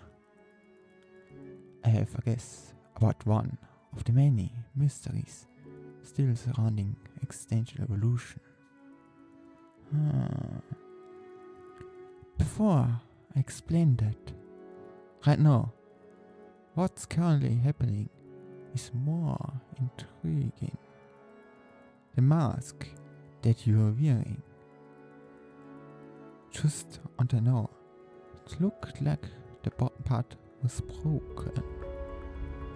Yeah, it was probably during my fight with the giant skeleton. It's coming back. The mask is returning. No, wait. It's moving. To be continued. Chapter 9. The mask is moving. Looks like it's not just cursed. It seems to be moving consciously rather than with reflex or instinct. But it doesn't feel like a living thing either. Did you do anything when the mask moved just now? Not really. If anything, I was thinking that I would hate to have my jaw showing right now. Thinking. Consciousness. Oh. That mask. It might be an intention tool. Intention tool? Like magic swords. It's an unusually special tool that chooses its wielder. Given current technology, it's very difficult to produce them. But it's a very valuable item that can be found deep in the labyrinth. But this is something that we now bought for 3 copper coins. They probably knew it was cursed. They sold it for cheap, just to try and get it off their hands. There is a chance that it has the ability to manipulate people's consciousness. If that's true, then that explains your earlier mental confusion, along with one more reason. One more reason? I suspect that the monster's existential evolution is affected by that monster's desire. Currently, evolutionary theory simply states that skeletons evolve into ghouls. However, there is a possibility that your desire to evolve into a ghoul is what triggered the evolution. And your impulse of wanting to eat flesh may have caused your consciousness to go berserk under the mask influence. That berserk desire in a small amount of my blood and flesh that you ate, those fulfilled special conditions and made your next evolution a zombie. Probably. It's nothing more than a hypothesis. There are still too many mysteries surrounding existential evolution. That's why I get curious so suddenly. Call it the nature of a scientist. Now then, why don't we begin research on you? We have such a valuable sample here. I'm excited to see how many research journals I will be able to write on you alone.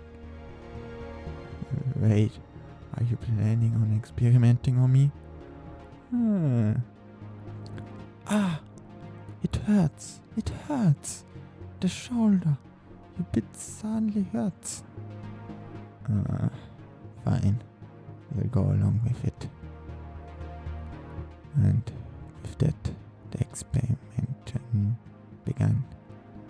First, from looking at the mask, it was able to transform into 3 general forms. One that covers everything, one that covers the upper half, and one that covers the lower half of the face. It's not like that's all it can do, but it returns to its original form after 10 to 20 seconds otherwise. Lastly, it can change the ornamentation and patterns. Next was the zombie's body.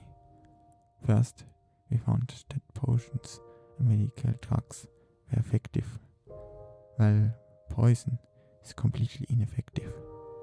Can also eat normally. Unlike when I was a skeleton and ghoul, I feel hunger and thirst now, and I'm especially sensitive to the smell of blood. I can even somewhat tell the age, gender, and overall health of the person bleeding. I couldn't help but think that I have turned into something terrifying. To satisfy my hunger and thirst, I need to eat about 3 times more than a normal person. If I drink blood, however, only a drop of it is necessary. For monsters with the ability to suck blood, it appears they absorb the target's magic and life force into their own body. Knowing this, it seems best for you to drink my blood periodically. For now, I will give you a vial with preservation magic on it. Tell me when it runs out. After that, Lorraine experiments went on a few days. The fact that she had at least enough common sense to give me breaks was my only salvation. A few days later, I have all the data I want to know. I'm going to start thinking based on all the results we got from experimenting. What about you? Let me think. I will go to close place to check on the SWAT.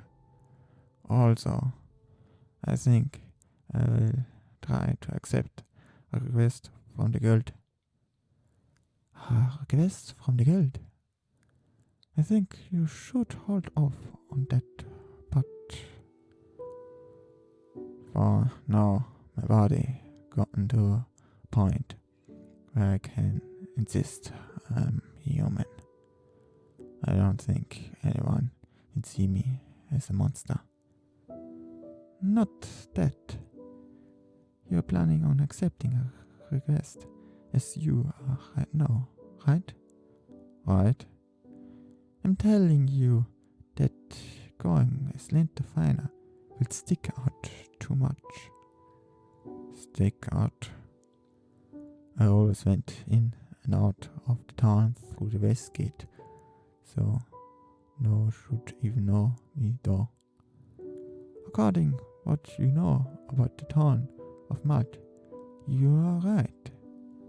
Among the majority of people, you are just seen as a weak bronze class adventurer. But the guild, you are different. You are valuable asset. It seems like you have made quite a number of impressive contributions. Shayla was even telling me that in the rare event that you quit being an adventurer, she would put a word in for you to work at the guild. You are joking, right? I don't really think I'm that important. You don't have any perception when it comes to yourself. Anyways, as long as you are you showing your face. Lento es lento. I see. As long as it's not you, it should be fine, right? Not all that much time has passed, but this atmosphere feels very nostalgic. Listen, Lento. You are going to register is a new adventure. Adventures leans and serves many as way to organize requests based on your class, not an identification card. Though, of course, it's coded to prevent fake identities. The restriction of multiple registrations for the same adventure is only to prevent chaos in the database, so there is no penal laws against it. To be frank, they have to go too much information than they can properly handle. That's why even if the same person tries to register for a new adventurer's license, they have no way to identify you. Basically, all you have to do is start over as an adventurer. Welcome to the guild. What can I do for you today? I would like to register as an adventurer. New registration? Thank you very much. Can I ask for your name? Lento. Lento? Crap. I didn't think and used my own name. Sorry. The whereabouts of adventure with the same name has been unknown since a few days ago. What's your family name? My family name, I was so worked up over coming here that I completely forgot. Vive. Vive? Pi Vive? Do you mean that same as Lorraine? What do I do? She's totally suspicious. Let's change the direction of the conversation. I'm surprised, Lorraine. Huh? She's my relative. She also told me about a friend of hers with the same name as me. I injured my face, you see. There are some medical herbs growing in our area that needed the guild's permission to enter. I'm aware that danger is always lurking, and I'm prepared to become an adventurer. I'm sure that person was no different. You are correct, but seeing it actually go that way is still quite sad. This is your class adventurer license. As of today, you will be able to accept requests from Alt. Understood. Please, don't push yourself. You only have one life. If it gets dangerous, please run away. Understood. I will take that to heart.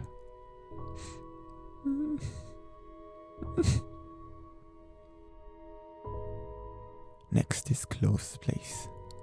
I wonder what he will say to me. Sorry, are you hurt? Night. No, are you okay? In a place like this? I'm fine as well. In that case. By the way, with that appearance, I would assume you to be an adventurer. Am I wrong? You are correct. In that case, I have a question. Have you seen a young girl named Rina around this area? To be continued. Chapter 10. Have you seen a young girl named Rina? And you are... How rude of me. I'm an employed in Yarang's Kingdom's Knight's First Order. Indres Law. Knight's First Order. An order that normally people can't enter specifically. Made for direct lines of the royal family, the elites, Why would someone like you be looking for her? The circumstances surrounding the situation are quite embarrassing. So I ask you to allow me to spare the details. But that girl is my younger sister. Sister? One day she fled and disappeared. I obtained information saying that she had become an adventurer. She has golden hairs and blue eyes. Her name is Rina. Do you have any recollections?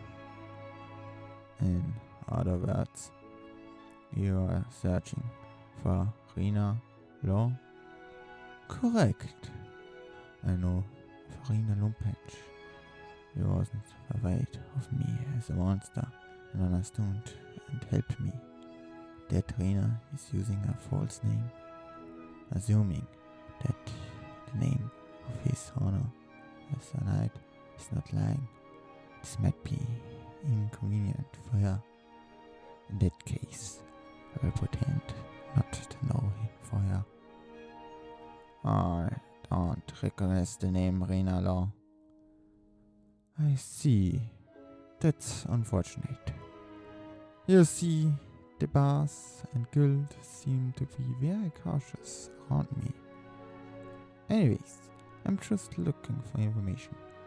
It won't be for very long, but I'm on leave for the night's order. I plan on staying in this town. Please contact me if you have seen her. Farewell. I, Lina Lumpage, as daughter of a knight, will repay my debt. Her speech and our are quite similar. If we get to meet Rina again, I will ask her about it.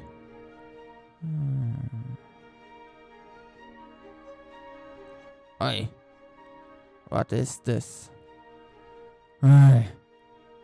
Yes, what? I can tell by looking. What I'm asking is... I apologize, I was using spirit. Spirit? I suppose that makes sense. How beat up it is, but... You were in the labyrinth of the reflected moon, right? Was there really something you had to use spirit against in there? I was fighting a giant skeleton. I had no choice. There shouldn't be anything like a giant skeleton in there though.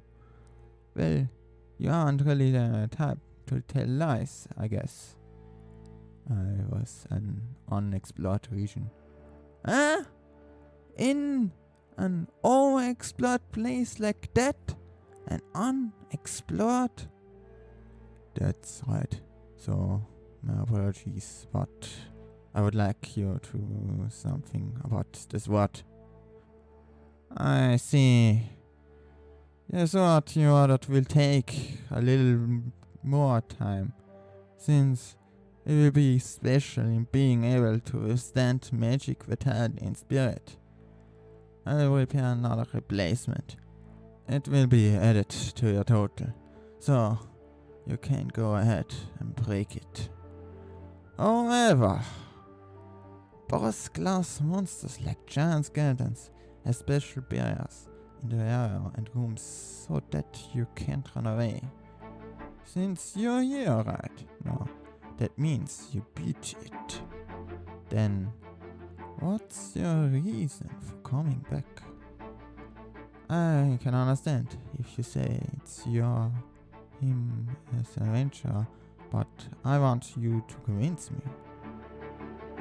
I'm entrusting you with my sons on the premise that you are going to break them. You're right. There were two. Huh? 2 transfer gates. Huh? Looks like there's no giant skeleton. well, will be problematic if it responds it frequently, but more importantly, the transfer gate in the back is the one me and Lois used to return. The problem is the gate front. Surviving was the priority at that time, so I didn't have the freedom to care. But now I have to know the money value of the possible treasure and mapping of unexplored areas is one reason, but by sharing it with the guild, adventurers will be safer. I'm sure having them dying, becoming monsters would be inconvenient. No, then. What do we have here?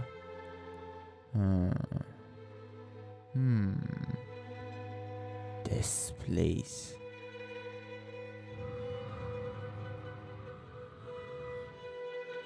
A room? Was someone living here?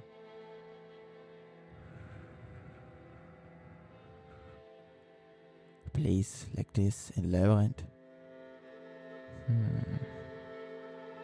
Looks like quite a bit of time has passed here. A door in the back.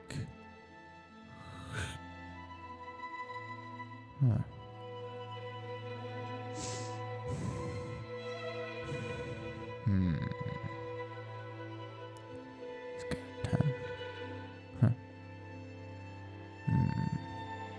The person that lived here. Adequate. Was it offering? You!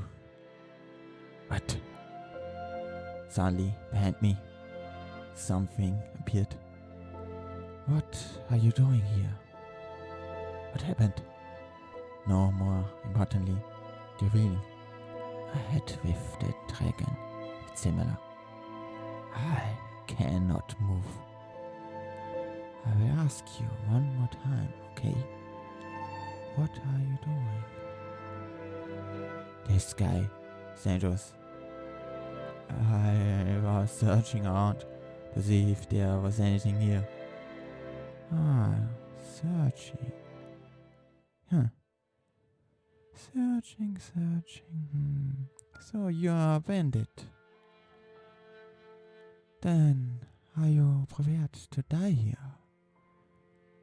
You are disoriented, I understand. However, here's something I cannot forgive her.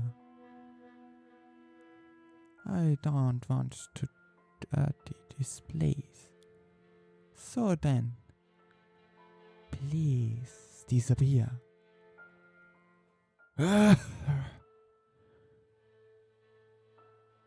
To be continued. Chapter 10.5. Sad story. The strength of the silver ring. Lorraine, it's unusual for you to have a meal outside. Then, after this, are you going back to research or sleep? Hey, just who do you think I am? Even for someone like me, I still have some other things to do. Especially today, I'm going to meet a man. A man? Lorraine, 18 years old. The other night, downtown, a man invited me to have a chat. I refused him that day because I was restocking the raw materials for my research, but because he asked me so seriously, I promised to meet him later. I have probably made a groundbreaking discovery, and that must be the reason why someone wants to see it. I don't think that's the case. So it's not about the research. It seems like this meeting will give me a special experience. How exciting! Oops, it's time. See you, Rent. Although she is only thinking of research, she is already at a memorable age. Should I follow her? So, that's man, huh? That appearance, he must be that kind of person. However, Lorraine, as being so thick-skulled, so defenseless. Look at this, his hands is on your waist. You know, how can you so obviously to his bad intentions? She is unbelievable or ignorant. Oh no, this is bad. They're heading to the alley. He is hiding from sight. No, I don't know what he will do. So I think it could be this easily done. Maybe you have no sense of dangers. Make any movement, I will cut you. Even if you don't move, you will become a discreet girl anyway. Upon close inspections, you are top quality compared to what I thought. Even when I dispose of you as a slave or to a broil, your price will still high. As I said before, you have a special experience. How disappointing. Adventures have a ranking system. I thought of taking you to the laboratory, so I allowed some skinship, but what the hell are these groups? The hair rank is mithril, then platinum and gold. In each rank there are tier levels of upper, middle and lower. Take your punishment. She belongs to middle tier of silver rank. The highest rank that an ordinary adventurer can achieve is the silver rank. From a normal human perspective, silver rank's ability is stupendous. So, in other words, adventurers who are above the silver ranks are monsters. Darn it, am I too late? Fainting already. I thought you were a slave merchant. Lorraine, did you come because you were worried about me? Don't worry about self-defense. Not about that. Please consider your surroundings before going on rampage. I was worried. Just look at what you have done. I will extinguish it quickly. Help me. Somehow I lost control. You have to be more careful, Lorraine. I can only do research, not adjusting my power. Also, there's something else that I want to say. You, Lorraine, are a beautiful woman. You shouldn't do something reckless, even if you're curious. It could be dangerous, you know. Why is your face turning red? No, there's no reason to be continued.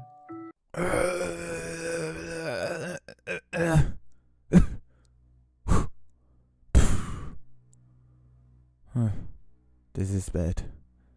This beam, it's like a dragon breath. This amount of power is abnormal. If this keeps going, I'm going to be melted away into the afterlife. Is this the end? You Your appearance.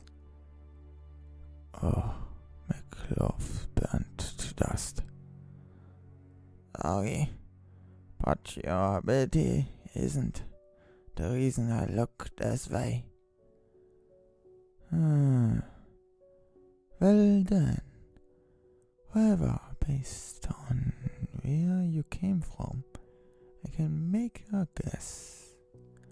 You arrived here through the transfer gate, right? If you didn't stand at that transfer gate, you wouldn't be here. A girl? Is she the owner of this room?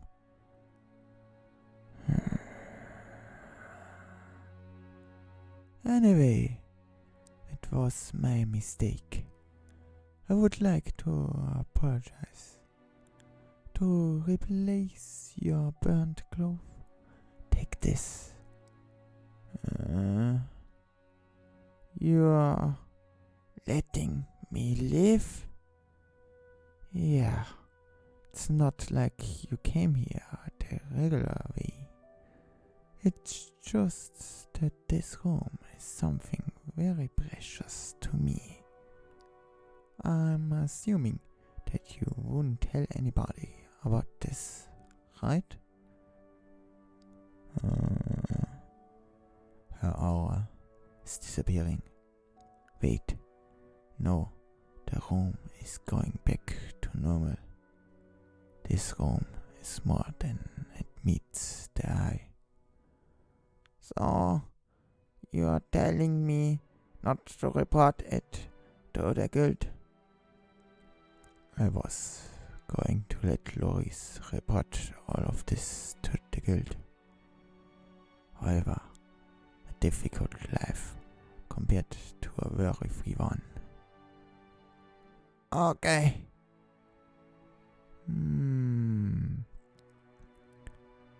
But still, it's hard going back empty-handed, right? Since adventurers try to get their hands on whatever they can. So, I will give you this. A map. Please put your efforts here instead.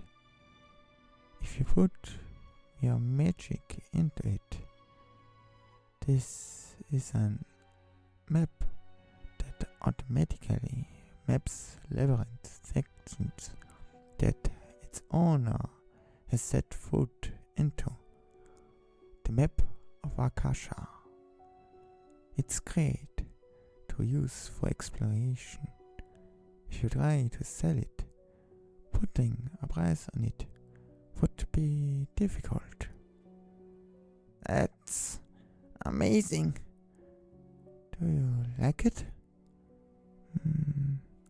Would you accept this as compensation? All right.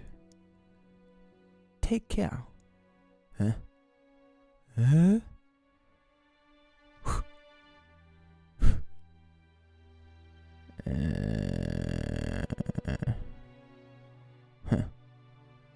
This place.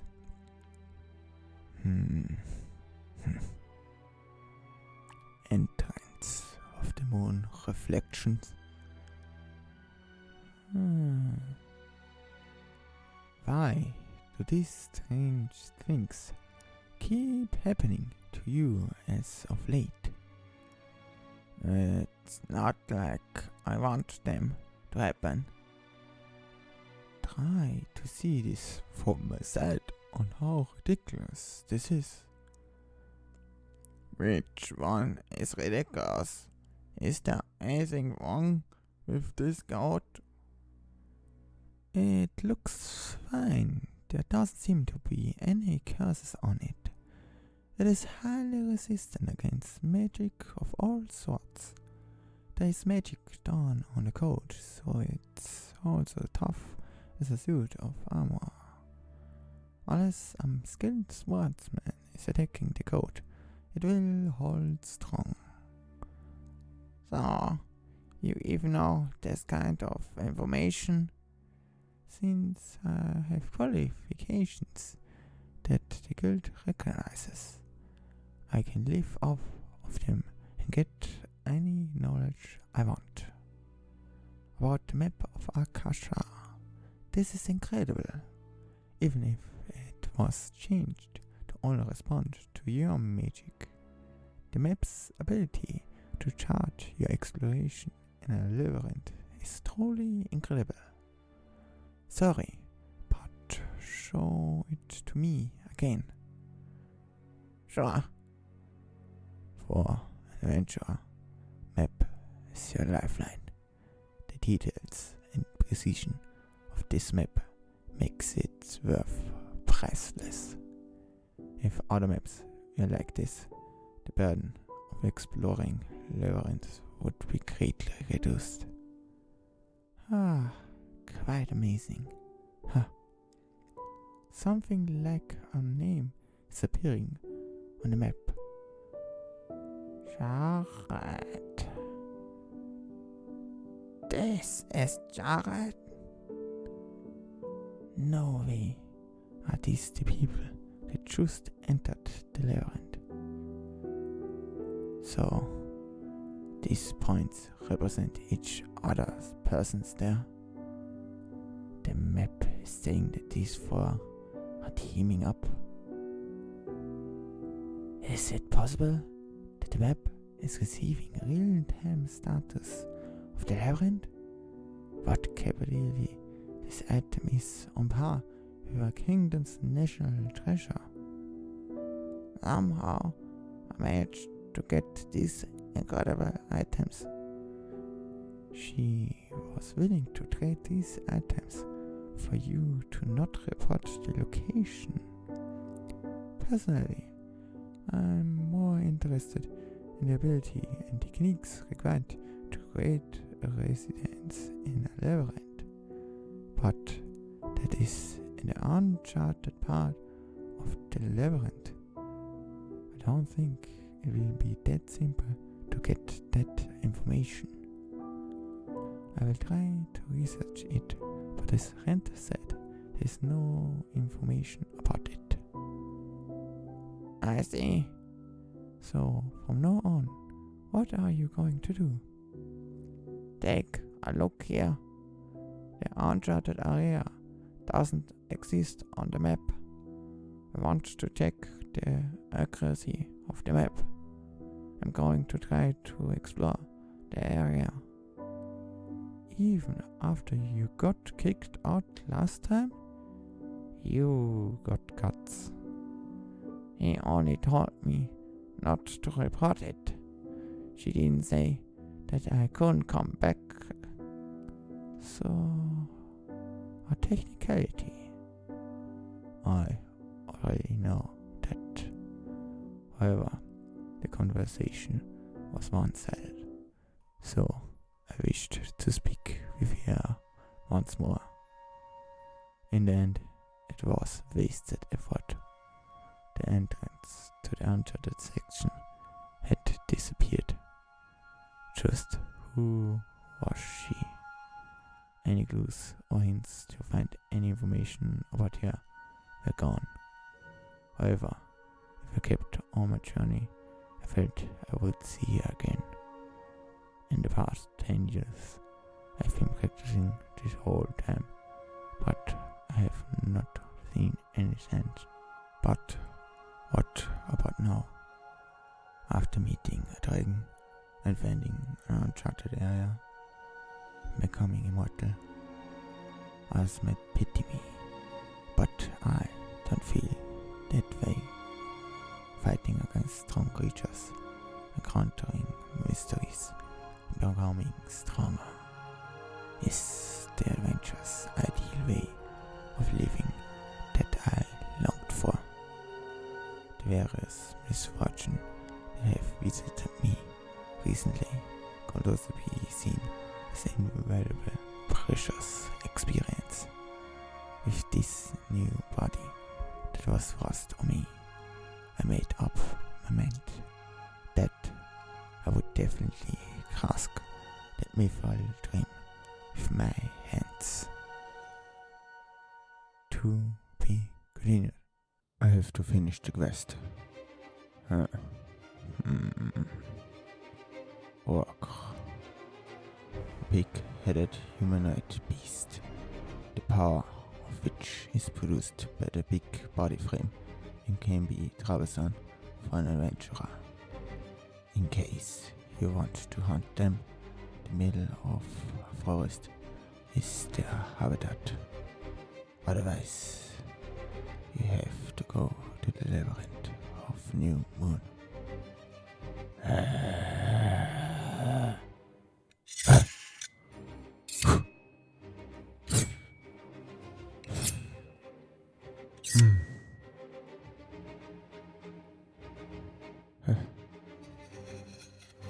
Instantly edit the blood training.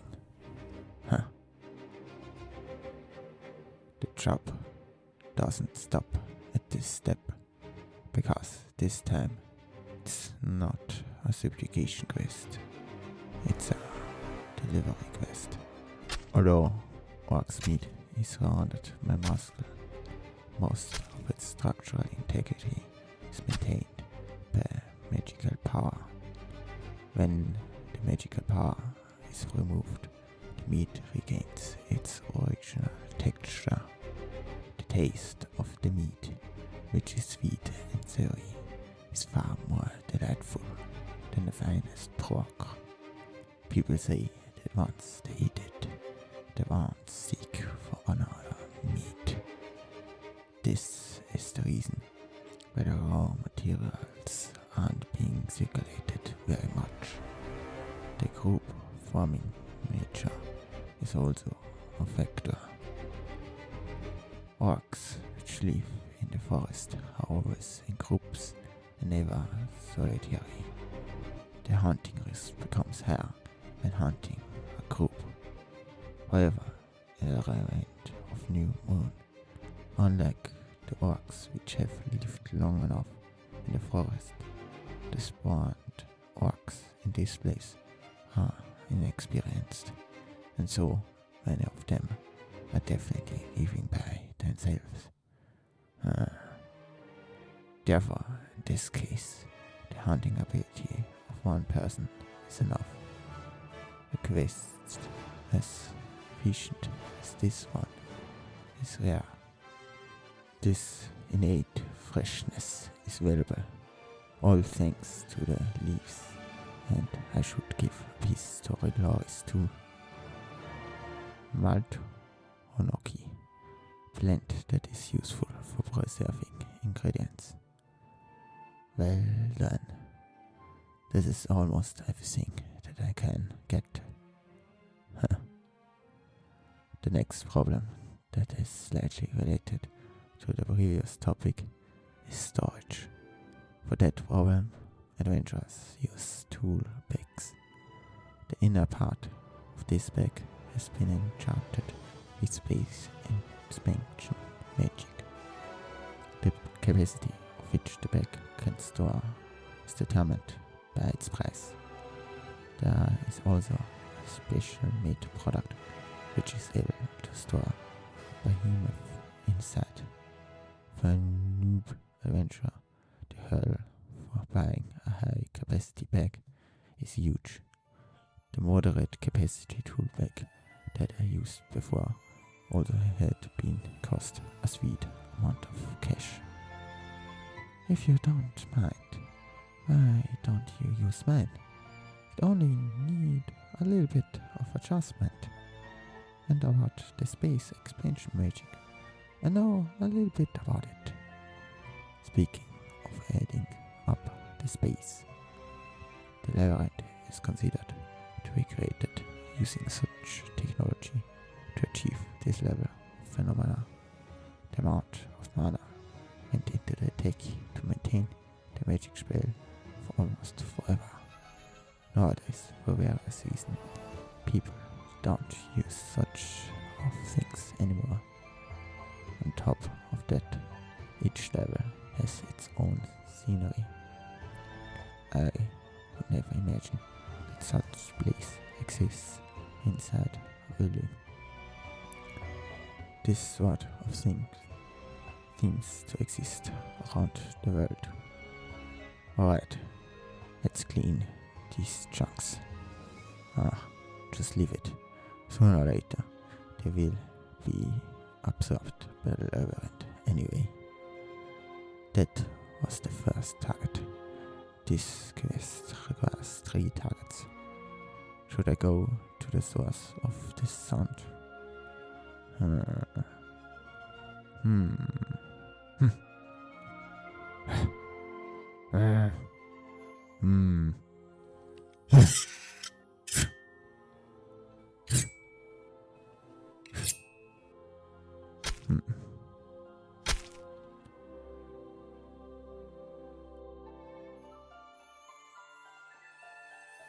For returning, I have that once secured. This map of Akasha that I previously received opens up rooms for leeway. The road in low level is made wider when compared to the labyrinth of moon's reflections, so it surely is an easy to be ganked by monster labyrinth. As for solo players, losing one's focus means death.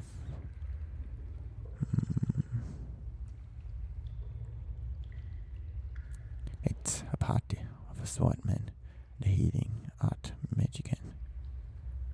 Their ages are about 15 or 16, I guess.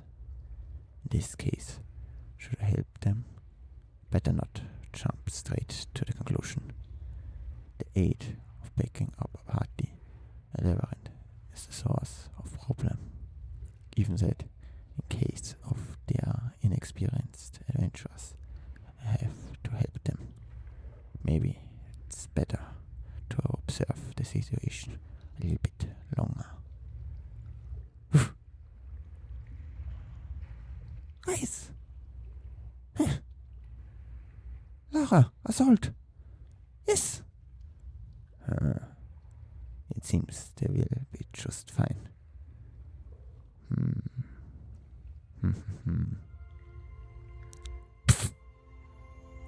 Hey, you! What have you done? I mean, about Rent Vive as registered name? It sounds as if we are a couple. From it, they will think us as a relative, right? Is that so? Also, they never see your face as a relative.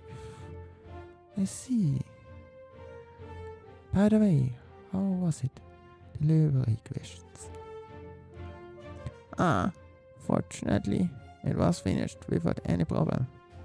The thing with soaring the orc, it seems like you're getting pretty strong even since you become a troll.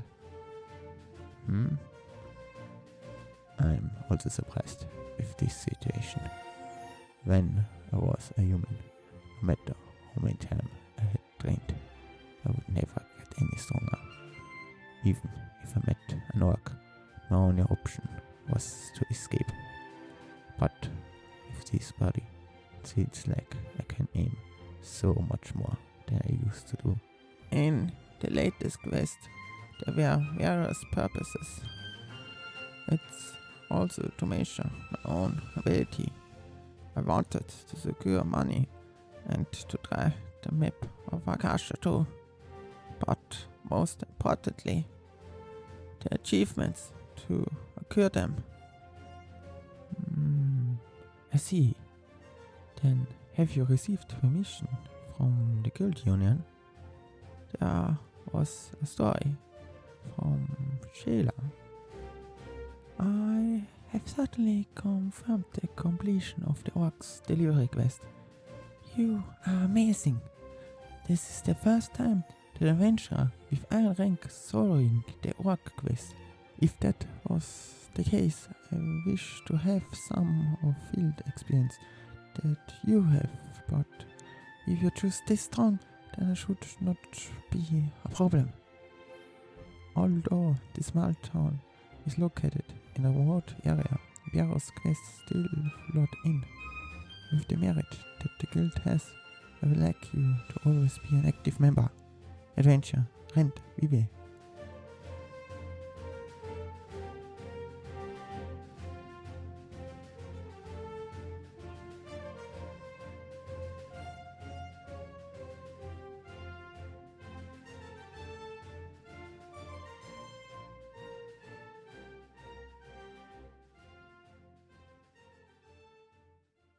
There are two categories in the guild promotion exam, theoretical exam and practical exam. The theoretical exam is conducted to verify the level of knowledge of an adventure which can be done orally or in writing. Simply put, it's like screening the examies.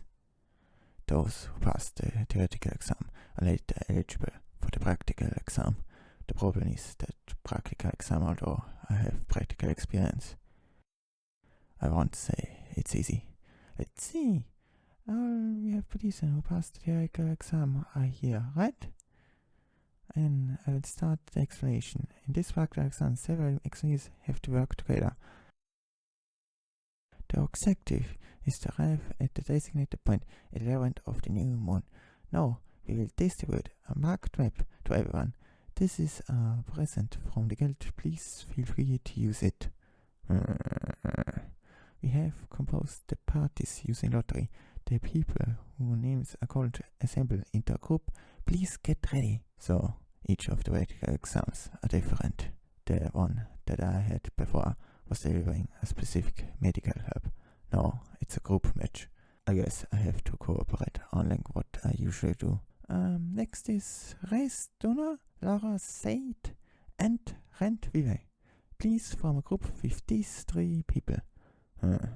These two are the guy from last time. I'm a swordsman.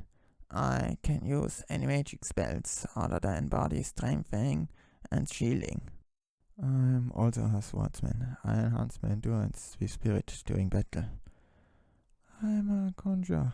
I can also use healing arts magic. Think I will do my best as a rear guard. And nice to meet you. Likewise, nice to meet you. Nice to meet you. Everyone, have you greeted each other? Lastly, some additional information regarding the exam. Although the goal is to reach the specific point, there will be competitions with other examinees, so the team that arrives early will win. And finally, there are no particular limits. Anything is allowed. Then the exam starts now. Thus, we headed towards the 11th of new moon. Listen, Reis. Yeah? The masked person. Well, he is certainly suspicious. I also understand your unease. If I'm not mistaken, turn right here. I already know it, bro. However, we are in the same party. We have no other choice than to trust each other. Our goal is to pass the exam. We should all be in the same boat, right? That's true. There is a shortcut there, but it's not safe. Just shut up. The end of the new moon. Come on, what's with these people? First come first served, I guess. The number of street stalls is also abnormal. This is probably the work of the guild and has something to do with the exam. Well, then shall we jump in, right? You too. Huh? Is something wrong? We should buy a map. A map? The map that we received from the guild is enough, right? Look carefully on the edge of the backside. The publication date is 50 years ago. Huh? There's such a fine print. Why did they give us something like this? The guild purposely does such things. It seems some group have noticed it. I have no problem because of the map of Akasha, but for the sake of these guys' experience, let's buy a map too. But where? Will the map from the shop also be true?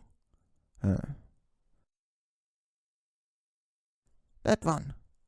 From that man. Huh? Hey! Sell me a map. A map for me? You can hide it all you want. The bottom end of the rope and the dirt don't match. For the rest, I won't tell you. A map, huh? So, how about 5 silver coins for all? I think you understand the value after seeing it with your own eyes. I only need a map of the first floor. Also, it's way too expensive. Let's be fair, I will pay 5 copper coins. Oh, dear me. The ups and downs of business.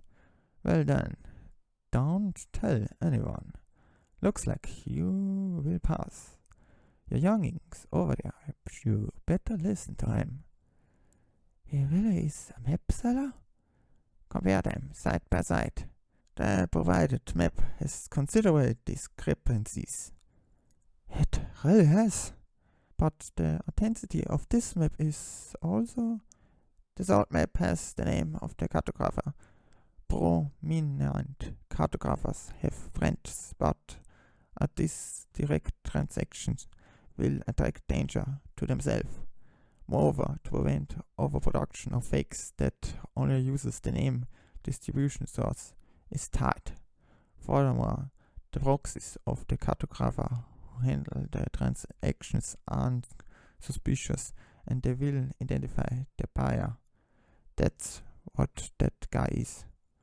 So, let's go. Yeah. Yes. The designated point is a section of the first floor of Lorraine of the New Moon. It is relatively easy to go to the next floor. The first floor itself is being described as wide as the area of the city. The designated area alone is rather ominous. The somewhat wide alleys are intertwined like a maze, and monsters will attack in groups. Then the battle starts. Race as the vanguard assaults the enemy. Laura as the rearguard casts any magic spells. She can cast a powerful magic spell that takes a long time to chant. I play as the middle guard who protect Laura, and finally a magic spell will wipe out the enemies. This is the strategy that we have set up. We play our role consistently throughout the group battle. Thereby the battle efficiency improves and extra time can be afforded to carefully search the labyrinth. That was our expectation. But, what you like, but there are way too many. What the heck is going on? This looks bad. Retreat, scatter, and escape now. Yes! Understood. Somehow we made it. What's going on with that many monsters just now? I guess it's the effect of incense. Incense? It is a mixture of medical herbs and various things to generate a specific scent, and among them there is a type of incense that can attract monsters. So that means the obstacle uses incense to attract the monsters. What if it's the work of people that want to progress to bronze rank? That's also possible. Other way, being reckless will give the same result. There are also guys who trap and kill their comrade by using this technique. You all should be cautious. That story may sound disheartening for these young people. The stories have the same motives about comrades being in each other's way. However, they will hear or experience such nasty stories sooner or later. There are a considerable amount of guys who are bad adventurers. If you don't keep that in mind, it will be fatal. What's going? I sense something. I don't feel the same presence of any monster. This is different. This is human. To be continued. Human, you said? You mean they... They are coming fast. based on the map and how this place doesn't have the effect of the incense anymore. The incense was used to hurt us here. Perhaps we have been their target since long ago. That sounds like a way of reducing the number of competitions. Yes, Laura. We will fight with people. Are you guys ready? Okay. Then I entrust you with one of them. As expected, the people who are after us more than one.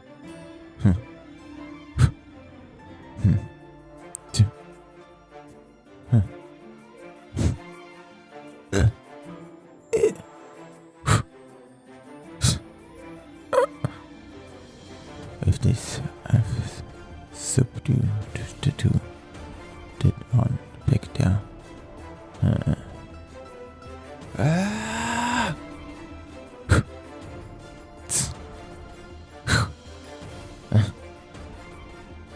take this.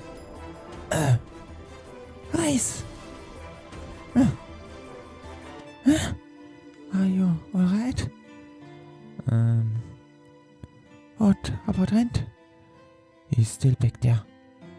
I'm alright. I'm also done.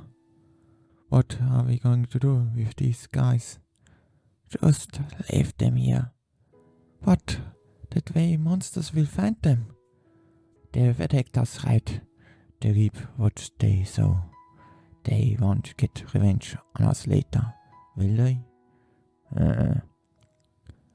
It will be fine. Soon they will be extracted. Let's continue. After that, we fought monsters numerous times, but we didn't encounter any adventurers. Well, the first floor of the labyrinth of the new moon is known for its vastness. With an accurate map, the chance of getting lost is low. And so, this place is the designated point. Is this what you call a boss room? It seems so. I heard that there are several boss rooms on the first floor. This must be one of them. This test is really about testing our ability. Have you ever fought a boss? I've a few times. Although this is a test, people may lose their life. If you want to withdraw, you can't do it now. We can't. No matter what, we have to do it. If we retreat now, I have a hunch that I won't be able to return to this place again. Is that so? Look what we have here. 2 brats and a weird guy. These guys must be an impromptu team. So, you made it safely, huh? They're gonna be say first, come first, served and die? So, what will make them understand then? Oh, check out that girl, she's cute, ain't she? How about this? Why don't you come with us for now on? We will pass the test for sure. I'm sorry, I have a poor sense of humor. We are taking a little break now. You may go and enter the room first. Fine. That can't be helped. Then guys, let's go. Sorry, if you didn't stop me, I would... Don't sweet it. They don't know my identity. Even so, was that really okay? Allowing them to go first? She, the guild officer, words try to remember them. The objective is to arrive at the designated point. Ah, got it. It's to arrive at a certain location. If the proof was the boss magic stone, It would be unfair. In other words, there is someone or something non-native that will be confirming our arrival. I see. So the boss room is just the path. In that case, we don't necessarily have to fight. Looks like the other groups who are hiding have the same idea as well. Filthy bastards. We also do the same though. Rent, what do you think about that group of 4? Well, I dare to say that they won't stand a chance.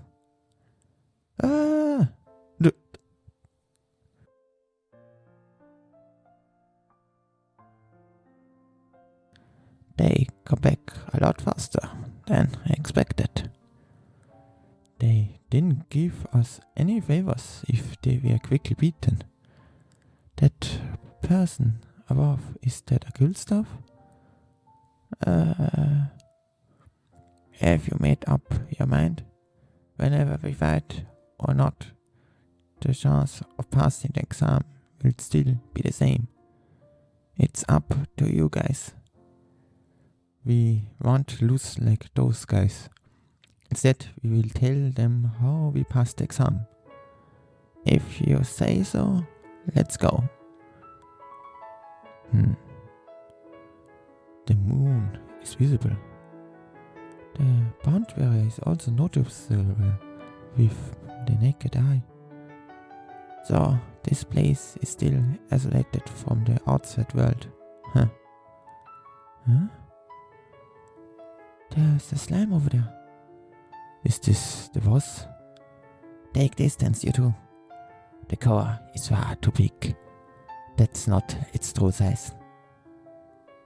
Wait, look! Eyes! Over here! Huh? Liquids are coming out from the holes. This is great slime. It's much bigger than I thought. Can we even win against this thing?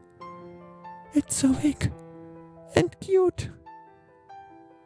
To be continued.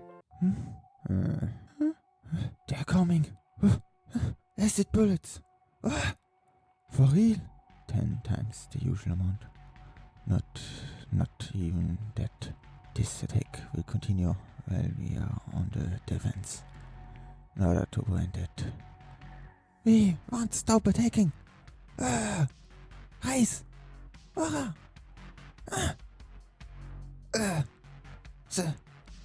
ice. Shit. It's more vicious than I thought. And with this ice on top of that, my sword can't reach its core. The attack is simple, but very troublesome.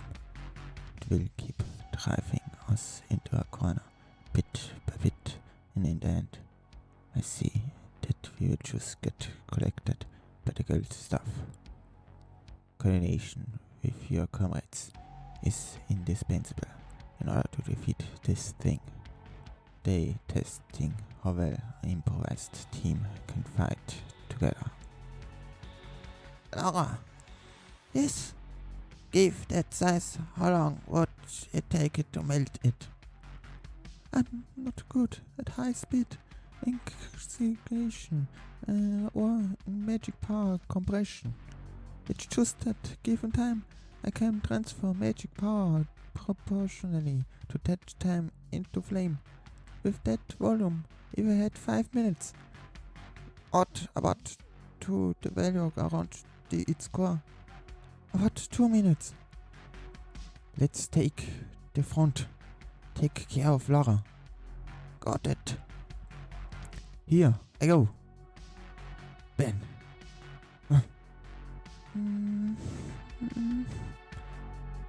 I seek the affection of fire. Pure resolution becomes an illumination spark and guides the flames that drives away evil. We are the blessed children who esteemed the flame that charades learn from it and know the meaning of the earth. The unmixed purity of blood is the evidence of belief. It is the belief that stretches out its hand. Now become a protecting, cleansing flame. Here I go! Grant, blaze! Rise! Ah! You did it! We did it. We defeated that huge slime. The plan went off smoothly. Wait, so the fact that we defeated the boss means... The guys who were hiding, they got ahead of us. Wait, what are you guys doing? Because of the flame, only the ones that are really clean remain. It's fetch good money. Guys, you should help collect them too. It's not the time to slime picking. Don't rush, don't rush. It seems that Laura has figured it out. After we went through the trouble of defeating it, the other guys will pass us. What? Smoke? I told you. The guild has a bad personality. It's especially easy to let your guards down right in front of the goal. During maze exploration, it's one thing to pay attention to. Lara, can you protect against that smoke? Yes, please. So, shall we go? Let's go.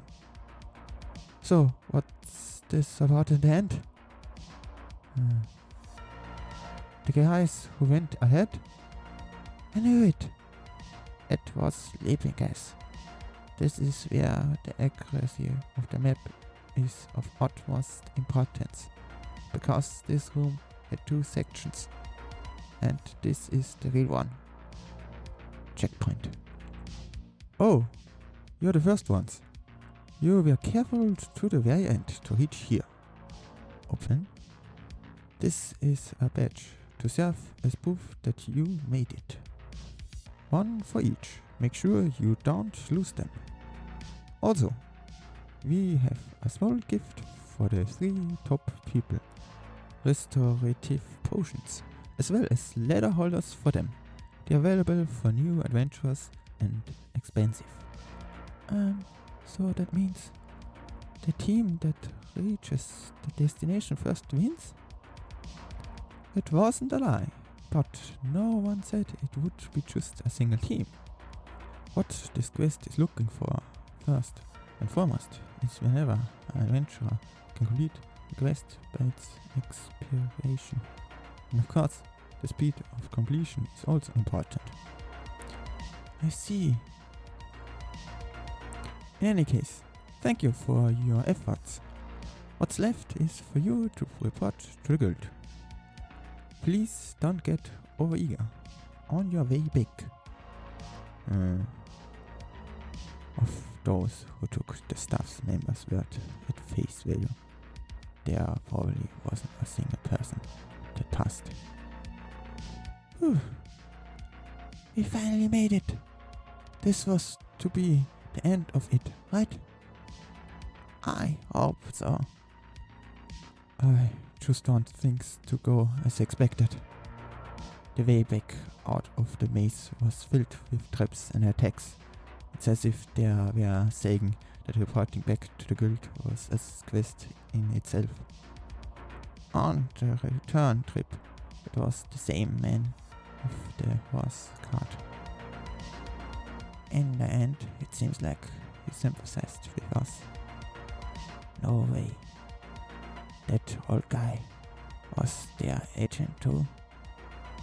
So, we had to watch our backs there as well.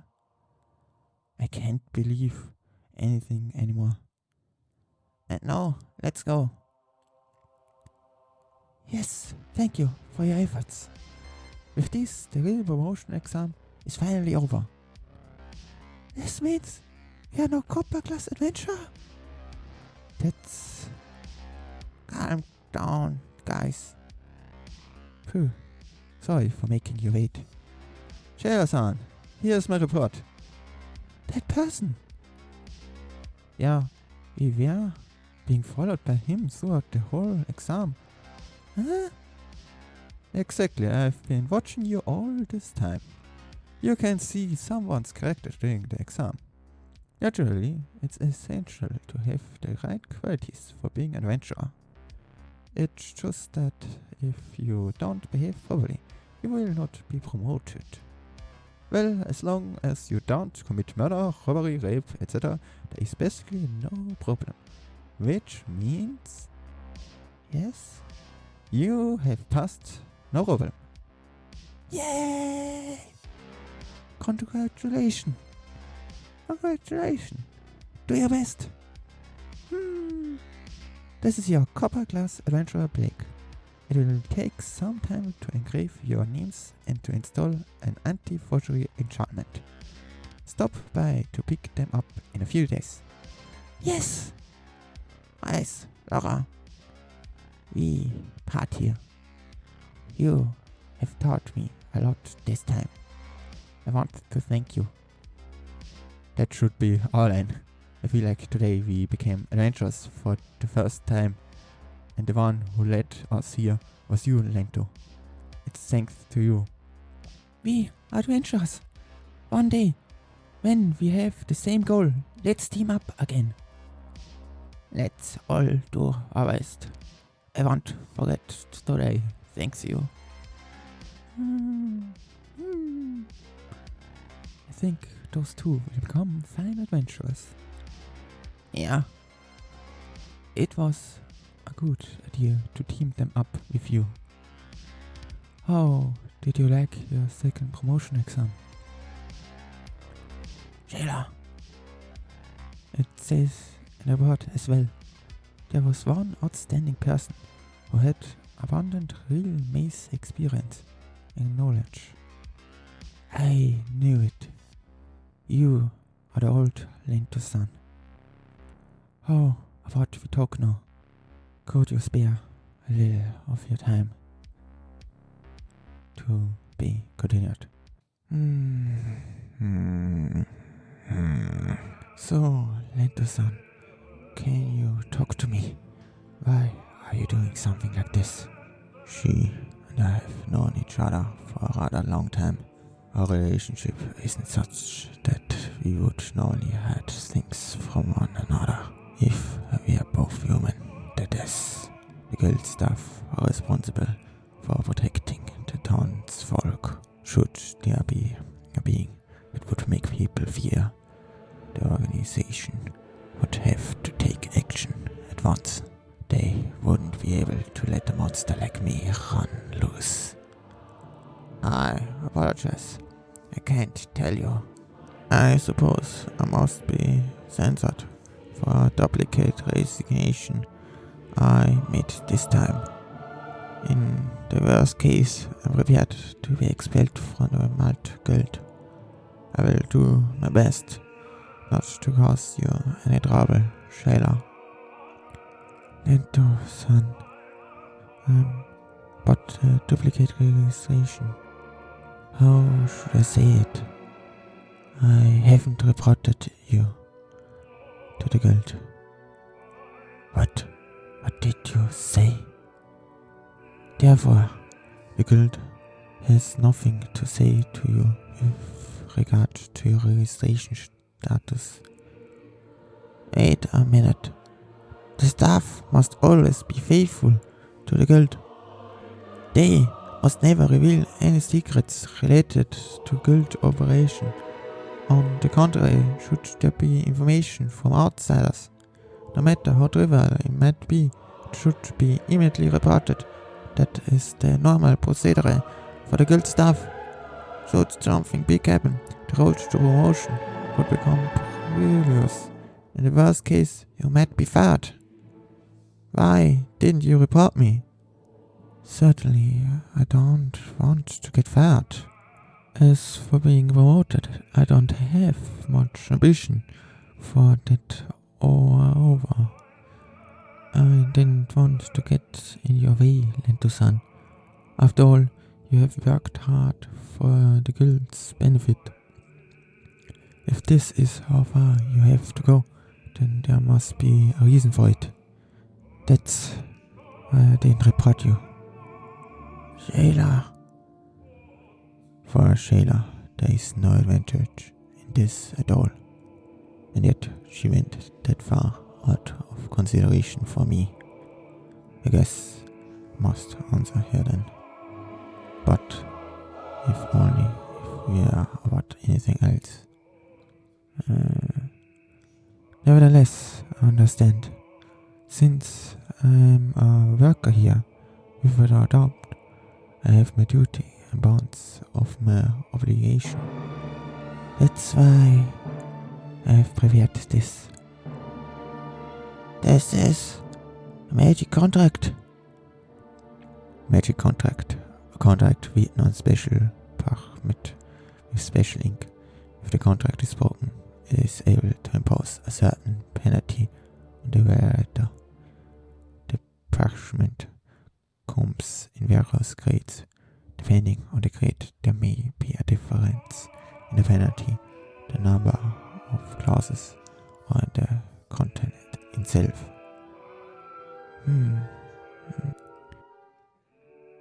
In case the contract is not fulfilled, Shayla Ivras will quit the guild.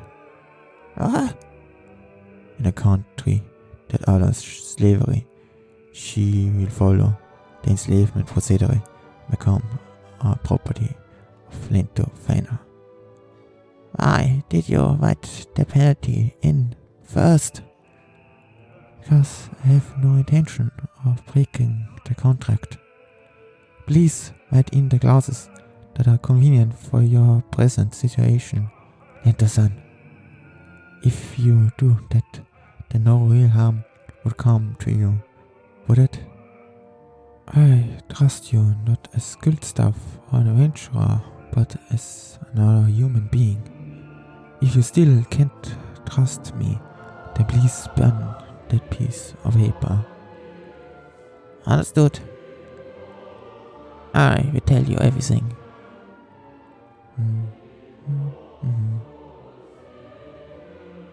It's open. Oh, unexpected. You found some unusual here. What happened? Did you make a move on her, Lento? What are you talking about? He hasn't done anything to me, Lorraine-san. It's just that I was told various things about Lento-san. A magic contract. I see. It's great. It's third from the top. If this is how far you're willing to go, then there's no reason not to talk about Lento. So, how much have you heard already? That Lento-san turned into a monster, and that you are helping him, Lorraine-san. I also understood how that new name came about. Why you believe that, Shayla? Huh? Well, even if you came here on official business, while this place might be within the Malt region, it's quite a distance to these woods. And you came all that way here together with a monster. It means you lack a certain sense of danger. But Lento-san is like he always is. On top of that, in this town, I am especially suspicious Gola. There are rumors that I am a witch. What do you think is going to happen when a young girl walks into a nest of a witch and a monster? Maybe you will end up in a soup. Oops. Ah, I will pick it up. Sorry.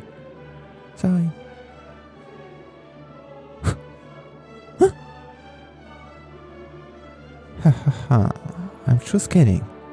But you see, Shayla, if I really were a witch, you will be dead right now. Of course, well, I'm not like that.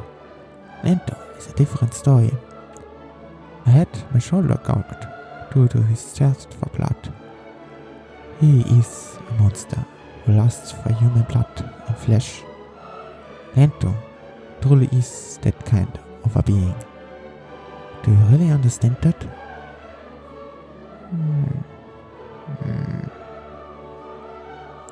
You are supposed to learn that after you signed the contract. It's not too late, no. You can dispose of the contract. And no, I understand. When I heard, I honestly felt torn, but more than uneasy or afraid. I was vexed. The feeling of vexation that even though Lento-san got into such trouble, I couldn't do anything. That was larger than anything else. I was able to become a full-fledged guild member. That's to Lento-san. Because of that, I want to do everything for Lento-san. That feeling didn't change, even after I heard his story.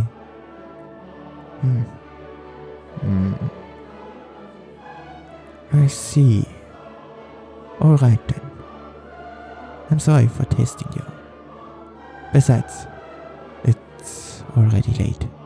It's too dangerous to let you go back alone. And there are only a witch and a monster here. You should eat with us. Yes! Thank you! To be continued. The new sword. I've heard about it before, but now I can see that Lento-san is a great cook. A home with a Lento is a home happy. He does cleaning, laundering, cooking, all sorts of housework. I'm not a housewife. I would like for him to work for me, even if I have to pay compensation. If I had to say it, it is that.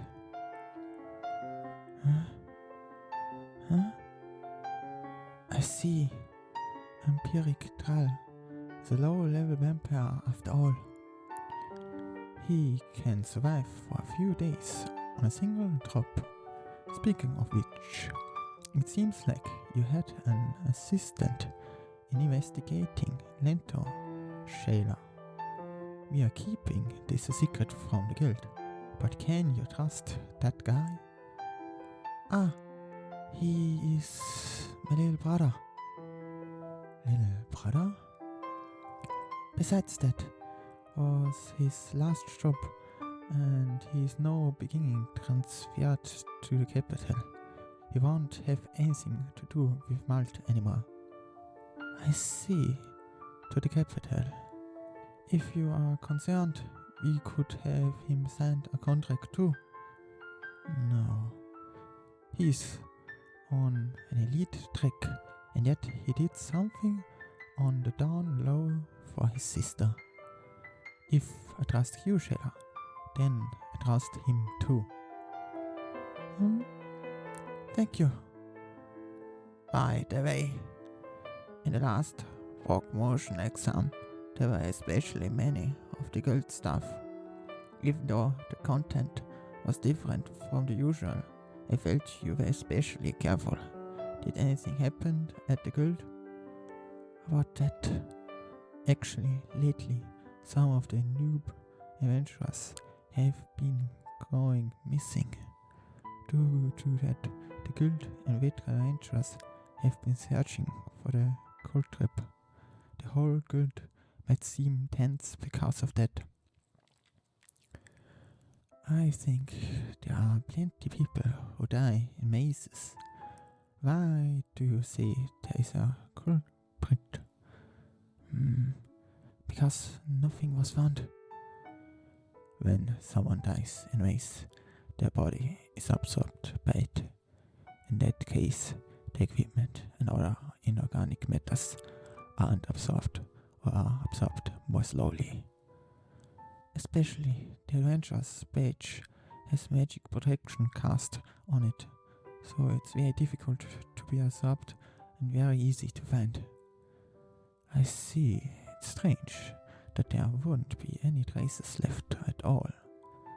Things have become a bit troublesome while Lento was gone. In that case, it's better to avoid going into the maze for a while. Indeed, because you stand out in various ways, Lento-san. A masked noob who defeated orcs is just a walking suspicious bomb. Oh yeah, Lento. I got a letter from Luca. It said that what you ordered has been completed. Why don't you go pick it up? Alright?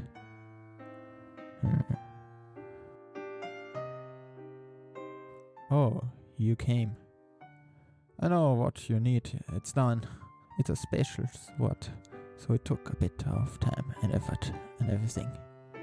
This should probably fulfill your wishes. Is this the new sword? It's been forged to withstand magic, vitality, spirit, all of the powers. Well, I had to be picky with raw materials, so I ran a bit over budget. Since you're a new customer, I won't charge you. No, I will pay the extra amount.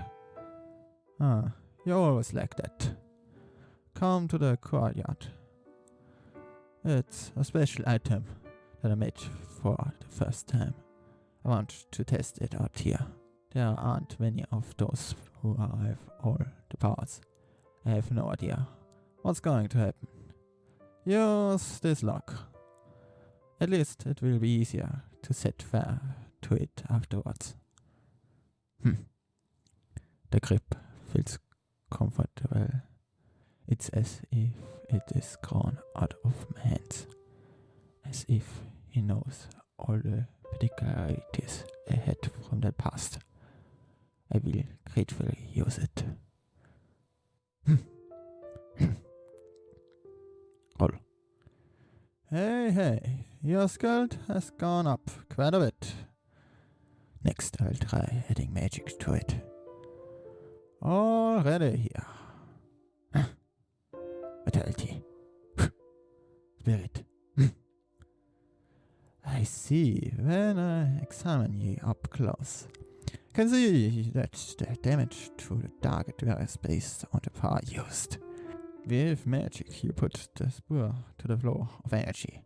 The cut is as smooth as butter. Vitality drives energy directly into the target, and it's the strut from the inside. From the looks of it, compared to magic, spirit isn't all that different. What is this? There are things spurring from the cuts.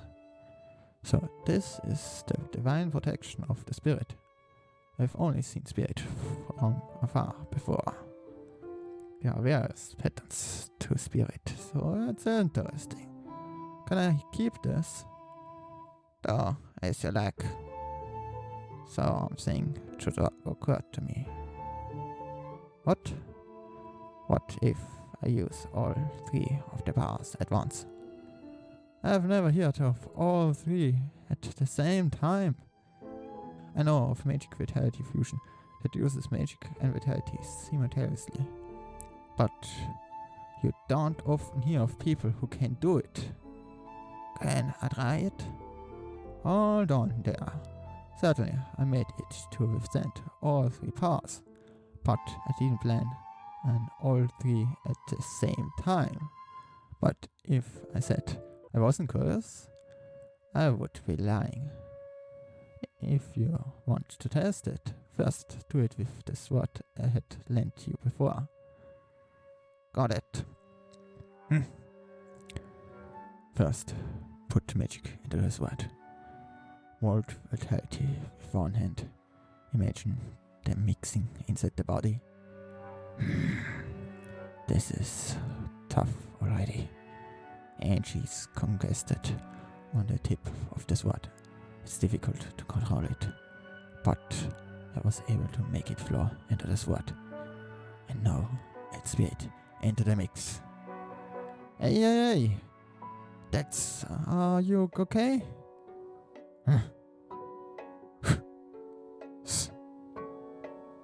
To be continued. One copper coin quest. It's vortex of an unbelievable amount of energy. It's fighting me and I can't control it. But a little more and... this is bad. The blade can't maintain its integrity. Hey, either stop it or strike. But you gotta do something at once. Shit.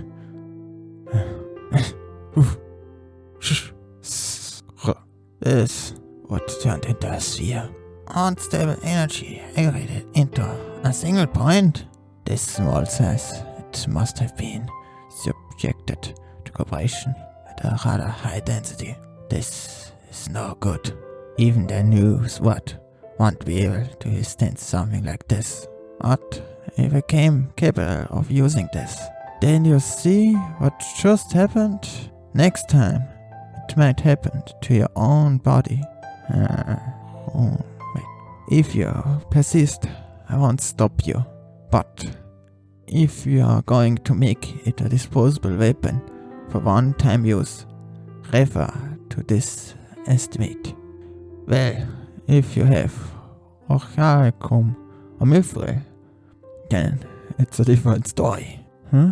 Afterwards, I tried experimenting with throwing knives that were really disposable, but the result was a failure, because once it was out of my hand, I couldn't maintain the energy anymore. I also tried magic vitality fusion with only magic and vitality. There was no problem with the new sword durability. However, in proportion to having to maintain the energy, its consumption more severe than expected. Basically, if I took into account magic and other power consumption during combat, I would be able to do it only a few times per day. Nevertheless, with the new weapon and new tactics, the scope of strategic options increased. I wanted to test my new strength in the dungeon as soon as possible, but given the current multiple disappearances of adventurers, someone who looked like me would be suspected. First and foremost, Lorraine and Shayla decided that I needed to lie low for a while. A few weeks passed. I decided to accept a certain quest. 1 copper coin quest. Are you interested, Lento-san? If you accept it, we would be grateful too. But for 1 copper coin, you can't even buy bread. The reward is just a decoration and something of a catchphrase. The quest is posted when there is a penniless quest given who needs an adventurer's help. For an adventurer, responding to that is a tab of volunteer work. The 1 copper coin quest is a tradition that builds trust between adventurers and the townsfolk. But still, the reason everyone's been reluctant, it has to be the location. Yes, naturally, everyone is hesitant. I see. Actually, there's something I wanted to test. Given this quest's nature, this might be a perfect opportunity. I will accept it. Really? I exchange. I would like the guild to lend me something. Yes, I think we'll be able to help you with items you would need in that place. This is a map of the location. Thank you for taking this on.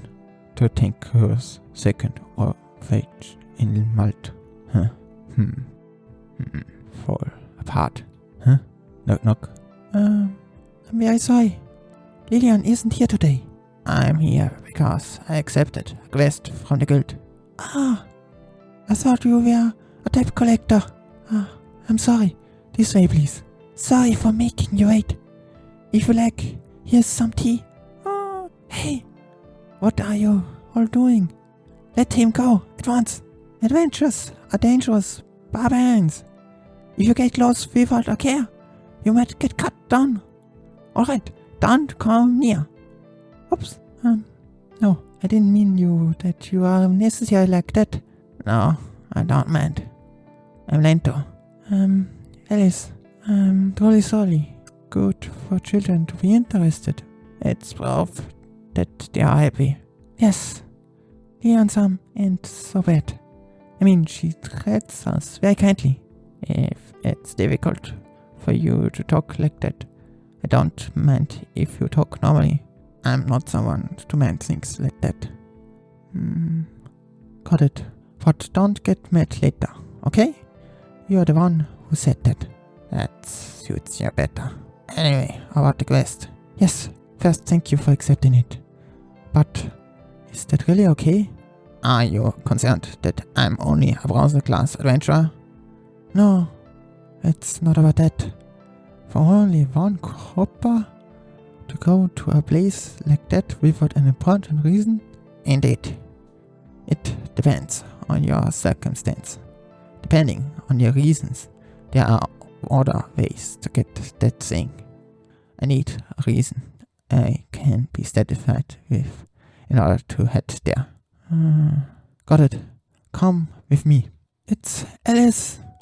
I've brought an adventurer. Please come in. Excuse us. Pleased to meet you. I'm a priestess of Trotengyo, Lilian Gennett. Thank you so much for accepting our quest.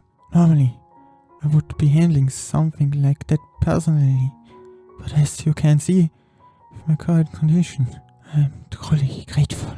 We just cannot let the mess to our orphanage basement continue, with the monsters that are small only for now settling in. Play along. Yes, except numerous quests for orphanage. I'm used to quests like this. You don't need to worry. Thank you. It's a secret from her.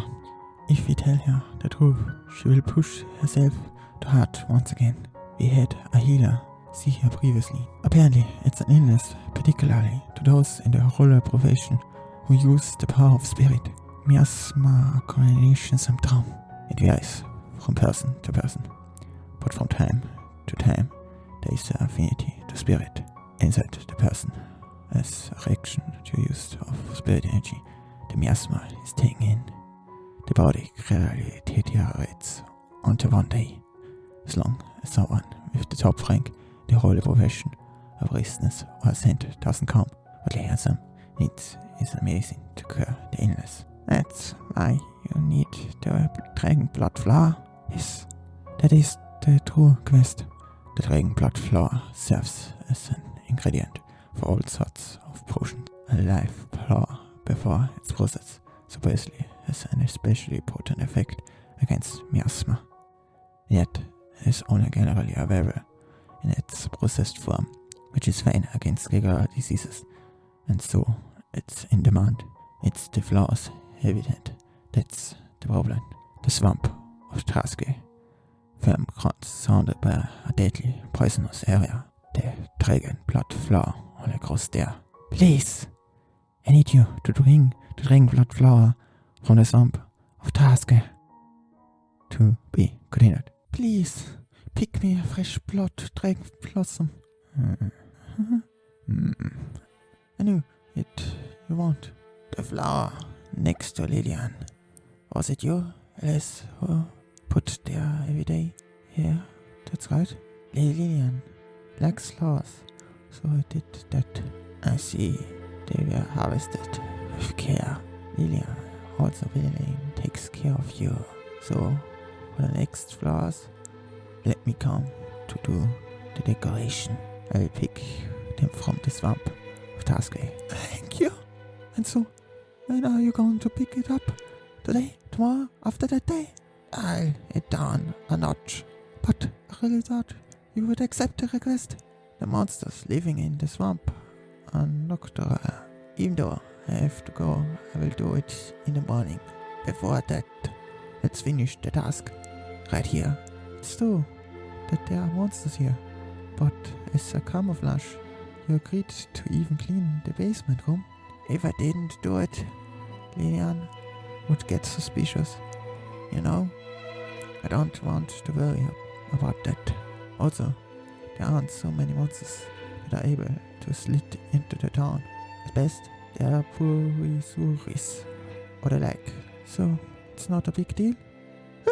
It really is Purisuri. It's going to be such a pain in the neck to clean them up if they manage to group up. I see. That guy is the cause. Compared to the normal specimen, it's much larger.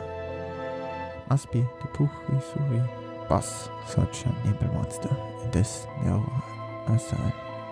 Seems like alive is the better option here. With this, the rest of the Purisuris will flee away. It should be alright to catch them by cleaning this place. Let's finish this quickly. The wound wasn't fatal, it seems. Well, this distance. Can you wait this door?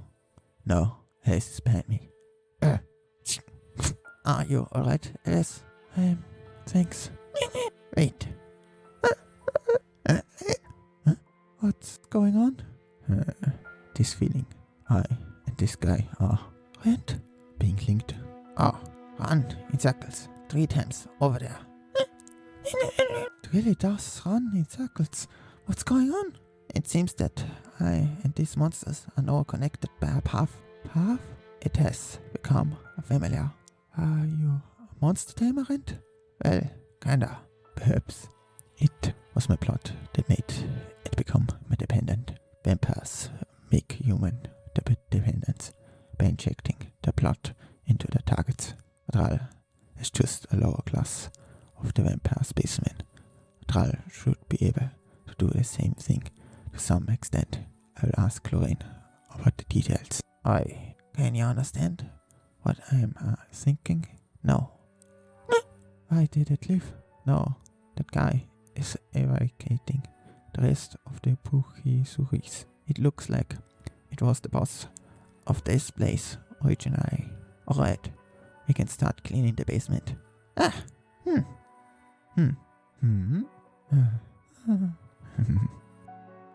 Alright, this should do the job.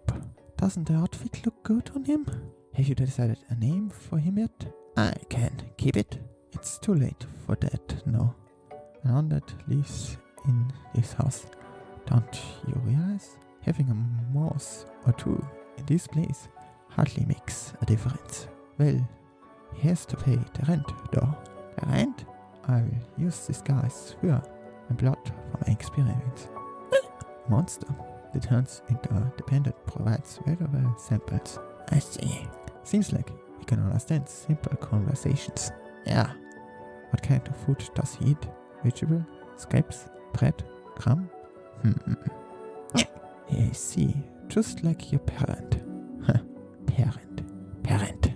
He said he will provide fine quality goods for now on. What a considerable guy he is, right? Well, if he name him Edel, the other Purisuris will follow him right. Just like a king, isn't it? Rather than a king. He was more like a mob boss, though. He seems to be pleased with the name. Really? It's settled then? Let's get along well from here on, Edel. He says, as you wish. To be continued. The day changes. The morning dawn gradually lights up the village of Malta as the purple clouds redden and the world fills with color. A new day begins. Swamp of Tower Square. Did you not sleep well, Lento? Is it going to snow today? Don't be an idiot. I can cook at the very least. Meat, beans, fruit, vegetables, stewed with soup stock. It's this region's local cuisine. This time I've also put in the orc meat that you brought. That's one luxurious local cuisine. Here it's done. It's been a while since I've had a meal like this. I've stopped needing to eat since becoming a monster after all. Delicious. Oh, that's great news.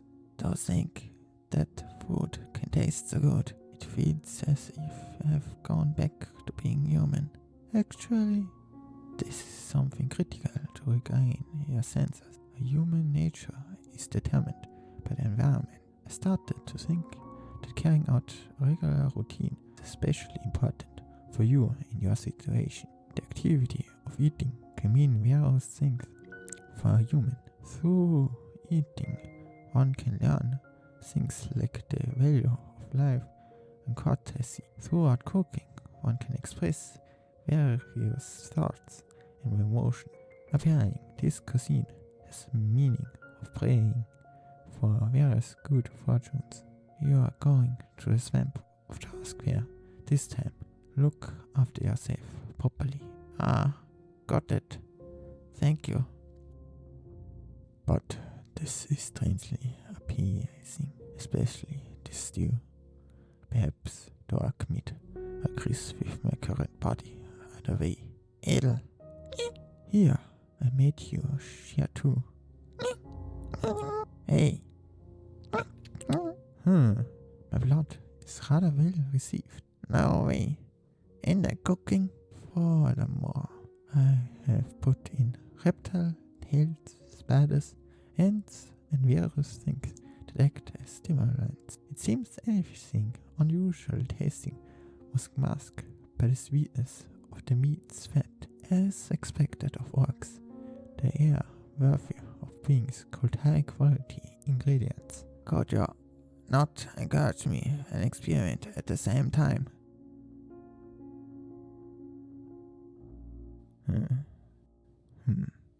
We are here, sir. Descend here and walk a little further, and you will arrive at the swamp of Taskwear. This is as far as I can take you. But will you be fine? That ain't a place people can chance solo. Don't worry about me. I will just come straight back. Well, I suppose all adventures are like that. Don't push yourself too hard. There are very few adventures that come to the swamp of Taskwear. You first travel northwest from the city of Malt for several hours via carriage. Then you must walk the rest of the way there on foot. One of the reasons might be the inconvenience of getting here, but the biggest reason is this: a marshland contaminated by poison. As far as the eye can see, the poison releases by this environment is a constant threat to human lives. The poison affects all life indiscriminately, and the unique environment makes even veterans adventurers turn back. It's a place you don't set foot in unless under extraordinary circumstances. If you wish to convert a method where one can proceed without breathing, the contaminated air becomes a necessity. For example, a magic tool that provides one with resistance to poison, or a spirit user that can continuously purify the area around them. Well, if it weren't for a spirit user, I wouldn't be here in the first place. It's a must to carry equipment to defend against the poison that has seeped into the ground as well. However, I don't currently require any of these. The reason being, this body completely rejects all poison. We tested various things throughout Lorraine's experiments. When I became a zombie, especially against poison, I had resistance against all different types, forms, and time exposed. Rather than resistant, it was more like it was ineffective. The body isn't reacting to the poison at all. It looks like because the physical body of a zombie is already dead, poison that normally works on normal humans has no effect. To put this body into practice was one of the reasons I accepted the request. But that reminds me, is this familiar of mine fine against the poison as well? Behind. A goblin. NDT.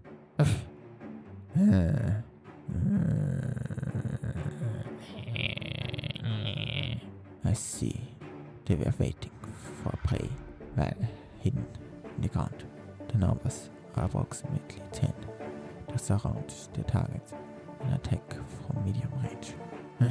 If it was back then, I might have had a hard time, but in my current state, this isn't a problem.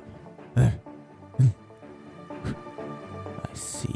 The dragon blood flows into their scarves, neutralizing the poison, but it doesn't look like the miasma can be cleaned away with this amount. I suppose I will take their magic stones at the very least. Anyways, this guy detected the enemies and told me the sharing of consciousness between me and the familiar might be more useful than I thought. I will be counting on your aid. Well, there are some monsters that use the wisdom to survive in this environment, like the earlier goblins. There are some that evolve like the poison slime. Those kinds of adaptations and evolution make the ecosystem of the swamp of Taskware more unique, and plants that can only be obtained here, among other things, are formed since generally the rarer a material is, the higher price it fetches. Adventures that have been planted by great can't collect them. But this place is way too dangerous. Therefore, although the profits is high, people don't want to come.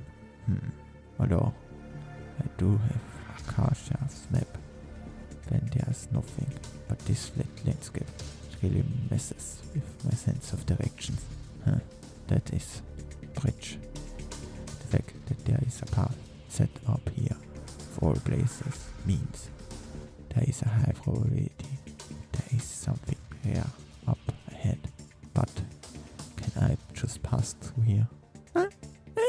Hey, did Il notice something?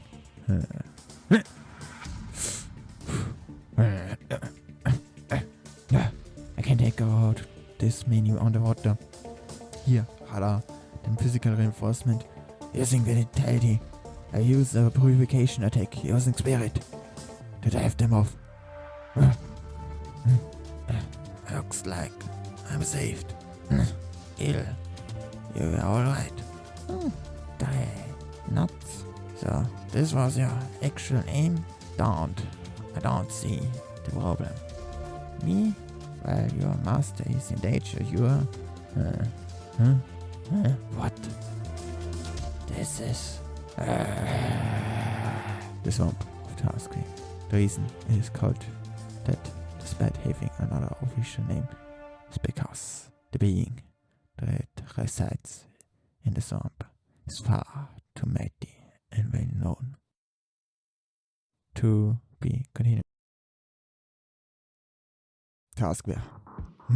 Taskware. 6 legs extended from its giant frame. Its shell and scales is so hard it's said to resemble dragons. The poisonous fog it spreads from its entire body. Its existence thought it is the poor embodiment of this ominous swamp.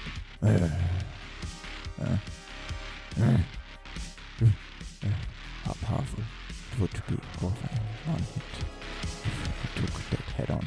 However, its movement is slower due to that. Rather than aiming for its stamina to run out and run in close combat.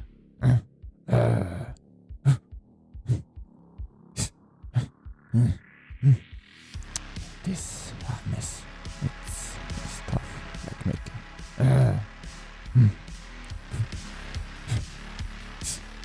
Shit, I will be shaken off at this rate. I wanted to wait for a bit, but I guess it's the right time. It's so hard, I can't slash through it, even at the neck. However, if you were to insert into the gaps between the scales, magic, vitality. This is the first time trying this in a combat scenario, but magic vitality fusion nuts. I will take this and explode it from the inside.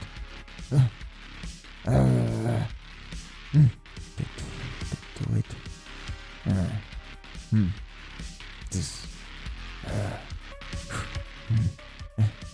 Shit. It wasn't fatal. Then again, shit. I let him get up. Now that he's taken his distance, it will be harder to get in close again. I thought it was a wild monster that relies on its natural instincts, but it has intelligence enough to learn from its mistakes and evolve in a short period of time. Aggressive, intelligent, and hard to damage. This is rather difficult by myself. Now, what to do now? not be yourself. Idle, what you going to do? Hey! Left things suddenly. This is headmaster Idle.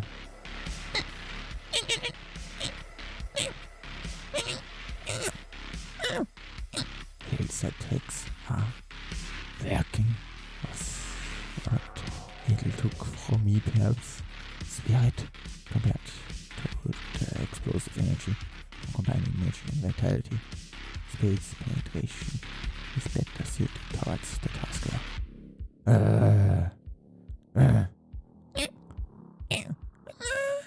Idle. Are you alright? We are healing with spirit. The sharing of power. It seems things like this are possible between familiars. Thanks to you, I found a way through this. No, I just need a chance. Poisonous breath. I see it's trying to keep its distance. However, I am zombie and I'm affected by poison. This chance, I won't miss it.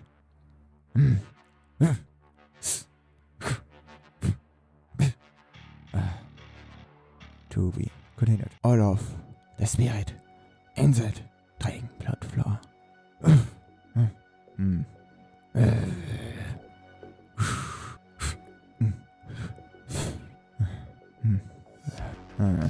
I did it. I defeated the task where task where magic is being absorbed into my body. It's an extreme sense of fulfillment.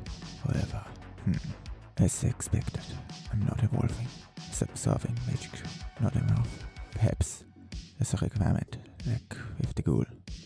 There's no point thinking about that now. Besides, I defeated the task where let's collect some loot. I'm unlucky enough to be eaten by a dragon. I think of expected to be fed in the task where it was a good thing. I paid the girls so much toward this. There's a capacity limit to magic bags. Therefore, when bringing back a large monster, one requires a bag with large capacity. There are several reasons to bring a monster back. First is that it's simply good money. The magic crystals, for obvious reasons, but the heart, outer skin, and venom glands are precious resources, as hunting it is a chore. The task can be sold for quite a lot. Another reason is the time it takes, the difficulty to dismantling it. Even if I were to just take the valuable parts, the skin is extremely solid. It would take a considerable amount of time to do so. Furthermore, the venom glands extremely hard to work with. I would be better if I were to leave it to the experts at the guild, seeing as how it's called Swamp of Taskware. There are more of them. I might be found by others who see the corpse. Thus, I'm taking the whole thing back. If a solo takes down a tasker that would normally require a party, the solo gets the reward all to himself. I don't think I will be running low on money anytime soon. No, there's a man-made bridge nearby, and there was a tasker in its vicinity.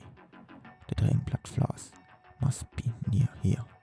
The reason the dragon blood floors is a core all stored to its life force, and the location. It's the sort of law to choose a poisonous swamp to grow. Even if stepped on, it will go back to how it was within a day. Then isn't it possible to collect them in a safer area rather than a poisonous swamp? This isn't the case. When grown on a different environment, it becomes a white flower, known as the white dragon flower, and loses its medical properties only by sucking up the poison of the swamp, purifying it with its life force. It grows to be a pure all red flower, the tasker, which spreads miasma from all over its body, turning the environment around it into a poisonous swamp. The dragon blood flower and the tasker coexist and therefore, wherever there is a task, there grows a dragon blood flower, and the field of dragon blood flowers that grew using task where poison is foundation. It was beautiful there. Swamps violated by poison and miasma, a land of nightmares ruled by creatures possessing lethal venom. Only fearless adventurers and madmen would even try to come to this place. And why would anyone imagine that deep inside a land so dangerous, hidden behind land inhabited by the most perilous of creatures, there existed a place like this? If I had to relate a single word to it, it was worthy of being called paradise. Quest completed. This place was breathtakingly beautiful, an unbelievable sight to be found in the swamp of Taskware, a miracle brought by the environment purification of the dragon blood flower. The purified environment, free of toxins, have formed their own ecosystem and brimmed with bizarre and unseen plants, as well as strange insects, birds, and beasts that gathered around them. Paradise, however, it was simultaneously a prison. Creatures born here are unable to survive without the dragon blood flower. Thus, if one leaves, they will die immediately due to the poison of the swamp. They might be valuable to bring back along with the dragon blood flower, but that's most likely not possible. Oh, it was so caught up in the scenery I almost forgot. I have to collect the dragon blood flower. Just one stalk along is pretty big. I don't want to take too many and hurt the environment. So if I take about 10. You really do try to eat everything? Ouch. There was a shock upon touching the petals. It's not poison. Perhaps it has some substance to surprise you. It might be more or less some self-defense system that they possess. Oh, I thought I saw something moving. I wasn't expected to have a visitor. This is unexpected on my end too. No sane human would come to a place like the swamp of Taskware. Oh, it almost sounds like you're saying that you aren't a sane human being. I am, of course, a sensible human being. Antidotes, magic tools, and holy water to ward off the task. Without this, it's difficult to even get close to the swamp. This is the same for you, yes? Well, yes. By the way, are you after the dragon blood flower? That's right. It was a good thing that we didn't end up fighting over it. It wouldn't be uncommon for something like that to happen, especially among adventurers. Oh, I'm not an adventurer. Meaning? How should I put this? I am a kind of butler, working for a certain someone, and these flowers are necessary for that someone. Apologies for my rudeness, but is he ill? Yes, recently it has been difficult to get up. Normally it would be nursing my master. However, my master is very particular about consuming the flower itself rather than the medicine derived from it. Thus, occasionally, I do travel to such dangerous territory just for one master. What a valuable honor. Well, that should be okay.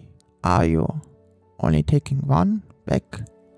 Yes, it won't last very long, so if you're continuing this for a while, it's quite difficult. I would like to request the Ranger's guild's help, but considering the place, the swamp of Taskware already takes so much preparation and effort, not to mention it requires a party when it comes to exploring it frequently. Only madmen would accept it, or perhaps a skilled adventurer such as yourself. I'm only a noob, bronze tier. You know, your title does not matter. What's important is whenever the individual can venture out here independently or not. You are from the guild from Malta.